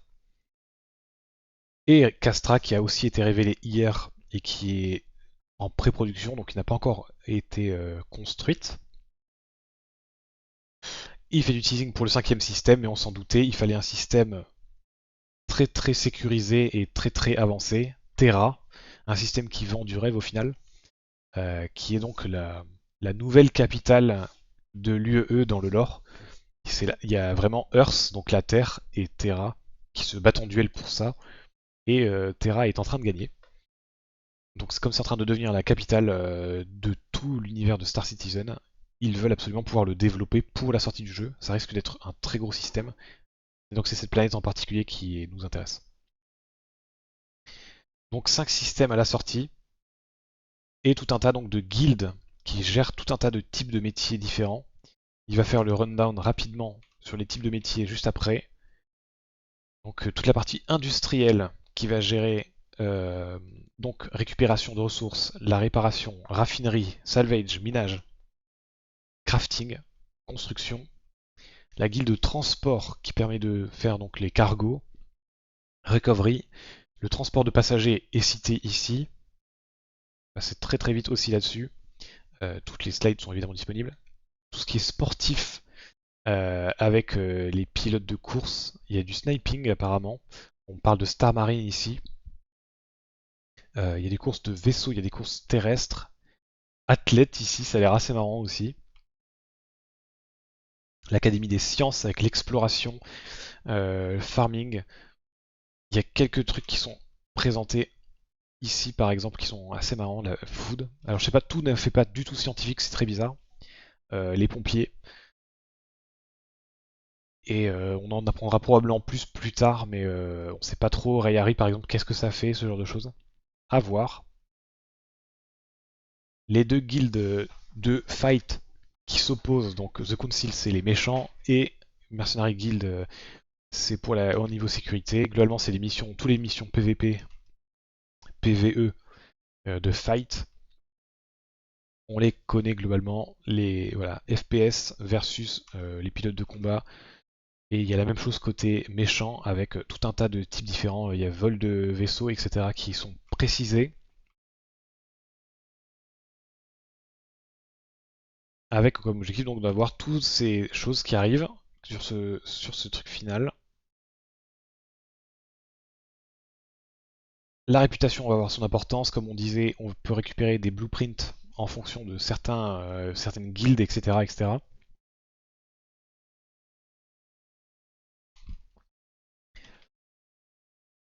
On va pouvoir acheter et vendre des éléments via le crafting, via la vente, comme on l'a vu tout à l'heure. Le système d'assurance va évoluer, il en a rapidement parlé. Il y aura probablement des vidéos dédiées à ça parce que je suis pas sûr d'avoir tout compris non plus à ce niveau-là. Il y a les assurances et les garanties qui vont être séparés, mais tous les vaisseaux qui ont été achetés in-game auront déjà le niveau d'assurance, de garantie pardon, le plus élevé, à savoir probablement châssis, components, décoration, etc. Et tout un tas d'infos à ce niveau-là. Ils ont l'air d'avoir commencé à y réfléchir, c'est très très loin d'être in-game dans tous les cas. Il y a un système de shuttle si on perd notre vaisseau et qu'on respawn autre part. Donc on va prendre une sorte de taxi automatisé qui va nous amener à l'endroit où se trouve notre vaisseau pour qu'on puisse le récupérer et le taxi repartira automatiquement derrière. Les plus petits vaisseaux seront très facilement claimables alors que les plus gros pas du tout. Voilà, je vais pas rentrer trop dans le détail mais il nous montre une boucle où c'est un mineur qui utilise un prospector. Il veut acheter un Hornet. Pour ce faire, il va devoir miner pour gagner des thunes. Ça va lui permettre d'acheter par exemple un Mustang ou de crafter un Mustang, donc il va peut-être crafter. Une fois qu'il a le Mustang, il va pouvoir rentrer dans la guilde des mercenaires pour pouvoir faire du combat spatial. Et quand il aura assez de réputation avec la guilde des mercenaires, il pourra acheter le schéma du Hornet qui va lui permettre de le crafter. Et donc pour le crafter, il va lui falloir des métaux qu'il va pouvoir de nouveau récupérer avec le prospector. Voilà. Dans tout le endgame qu'ils veulent proposer en plus de l'histoire principale du jeu, il y a tout un tas d'éléments qui existent plus ou moins déjà sur l'open world. J'espère que ça va quand même s'améliorer d'ici là. Des combats, tout ce qui est donjon, on en a parlé hier rapidement. Ils veulent proposer du gameplay de flotte, gestion de flotte pendant des events PvE ou PvP. Donc vraiment de la stratégie ici. des events en fonction de ce qui se passe in-game. Le jeu va réagir en fonction de ce qui se passe avec les joueurs. Et donc voilà, tout ça, ça forme la backbone de Star Citizen. 3 systèmes positifs, deux systèmes criminels où il n'y aura pas de surveillance de loi, qui vont choisir, qui va permettre de changer où les bases seront construites. Les systèmes de com-arrêt, ça existe déjà, vous le savez comment ça marche. Si le radar est désactivé, les ennemis, les pirates vont pouvoir essayer d'attaquer, etc. Les pirates pourront voler des vaisseaux, mais ça ne va pas les empêcher d'avoir un moyen de les réactiver à leur propre compte une fois qu'ils seront volés. Assez intéressant. Et ensuite, il nous a présenté un système un peu plus complexe. C'est juste avant. C'est de la défense. C'est du guild contre guild avec qui se battent pour mettre leur base et les protéger sur Pyro ici par exemple. Il y a un shield core qu'il faudra payer toutes les semaines pour avoir un bouclier qui protège la base. Mais il y a un nombre limité de ressources qui permet de faire ça, donc les guildes vont devoir se battre pour activer le shield core, le relais et aller protéger leur propre base in fine. Ce qui nous mène à la dernière partie, je vais très vite passer dessus. La construction de stations spatiales par les guildes qui vont permettre d'avoir un chez-soi dans l'espace. Il y a très peu d'objectifs réels, ça peut capter quelques ressources, mais l'objectif c'est surtout d'avoir un zone dans l'espace. On les construit via, donc ils vont la montrer juste après, cet élément-là qui permet de construire la station initiale. Voilà, la supply bay, dans laquelle on va donner des ressources pour pouvoir crafter notre propre station. Et donc à terme, on a la station qui est construite. Elle est entièrement physicalisée à l'intérieur, il n'y a pas d'ascenseur magique ou de trucs comme ça comme dans les stations actuelles. Il y a des hardpoints à l'extérieur qu'on peut customiser. Il y a des salles à l'intérieur. Là, par exemple, on voit qu'il y a une porte qui donne sur rien. C'est des portes pour construire des pièces qu'on va pouvoir customiser. On va pouvoir placer des décorations partout à l'intérieur de la station. Et il y a des salles spécifiques à droite à gauche. Des hangars, des hôpitaux, les défenses extérieures, par exemple. Et des ailes entières qu'on va pouvoir rajouter à la station. Ici, l'aile cargo, l'aile raffinerie. Et à la fin, il monte l'aile hangar qui peuvent être ajoutées.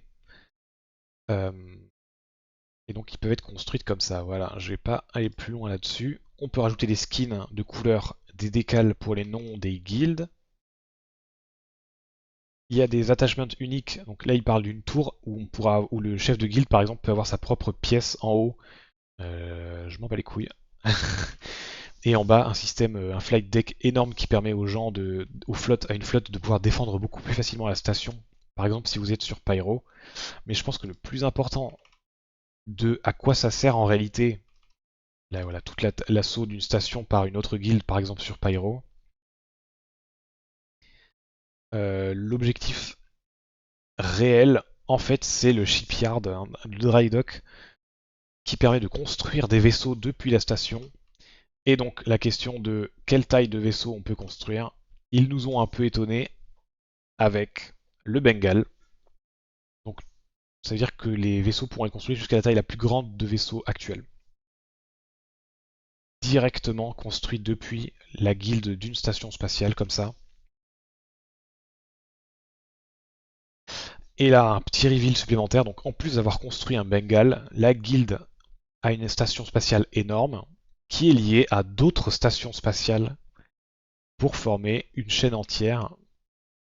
Donc ça c'est un truc de guilde très très haut niveau je pense. Et donc la construction d'un Bengal comme ça possible depuis station spatiale, ça doit être ça le vrai objectif qu'ils ont. Et donc l'ensemble de ces fonctionnalités donne la 1.0. Donc il y a énormément d'ambition, principalement sur toute la construction de base, d'industrie, de vaisseaux spatiaux, de crafting, qui ne sont absolument pas présentes dans le jeu actuellement. Sur toute la partie fixe, correctif, où ils veulent absolument stabiliser tout ça en plus. Donc niveau guild 100 000 XP. Et donc énormément de choses, et donc l'ensemble des fonctionnalités que j'ai présentées, toutes les guildes, tous les types de métiers donnent la 1.0 qu'ils veulent atteindre à terme. À un moment, il a cité des fonctionnalités qui devraient arriver dans les 12 à 18 prochains mois, mais je vais pas vous faire l'affront de répéter ça parce que ça n'arrivera pas, tout simplement. Voilà pour cette Citizencon.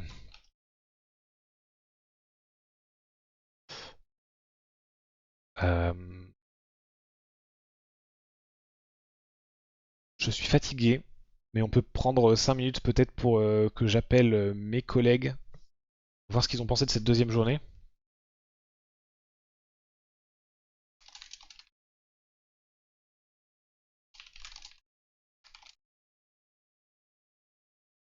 Je propose, à voir s'ils sont dispo ou pas aussi, pas sûr. Mais en tout cas, voilà, on a vu énormément de choses.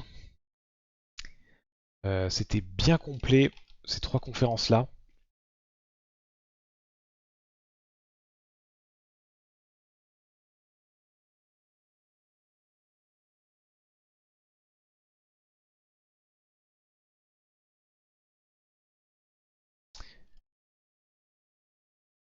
J'espère que vous avez apprécié ce react de la conf entière. Il y avait de quoi faire.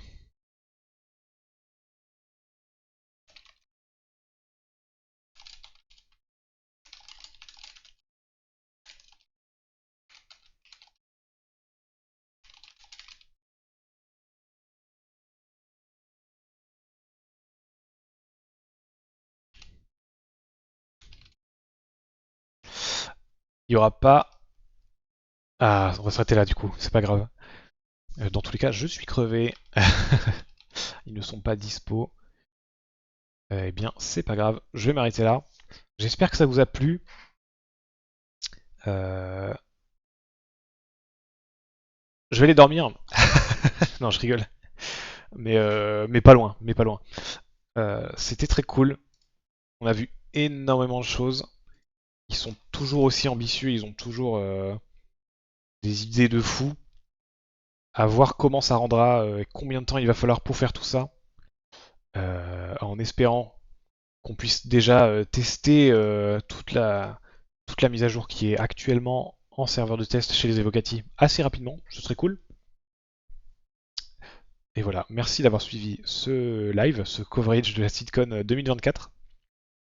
Et on se dit à, c'est quoi? Demain soir pour Red Dead 2. Allez, à plus, ciao.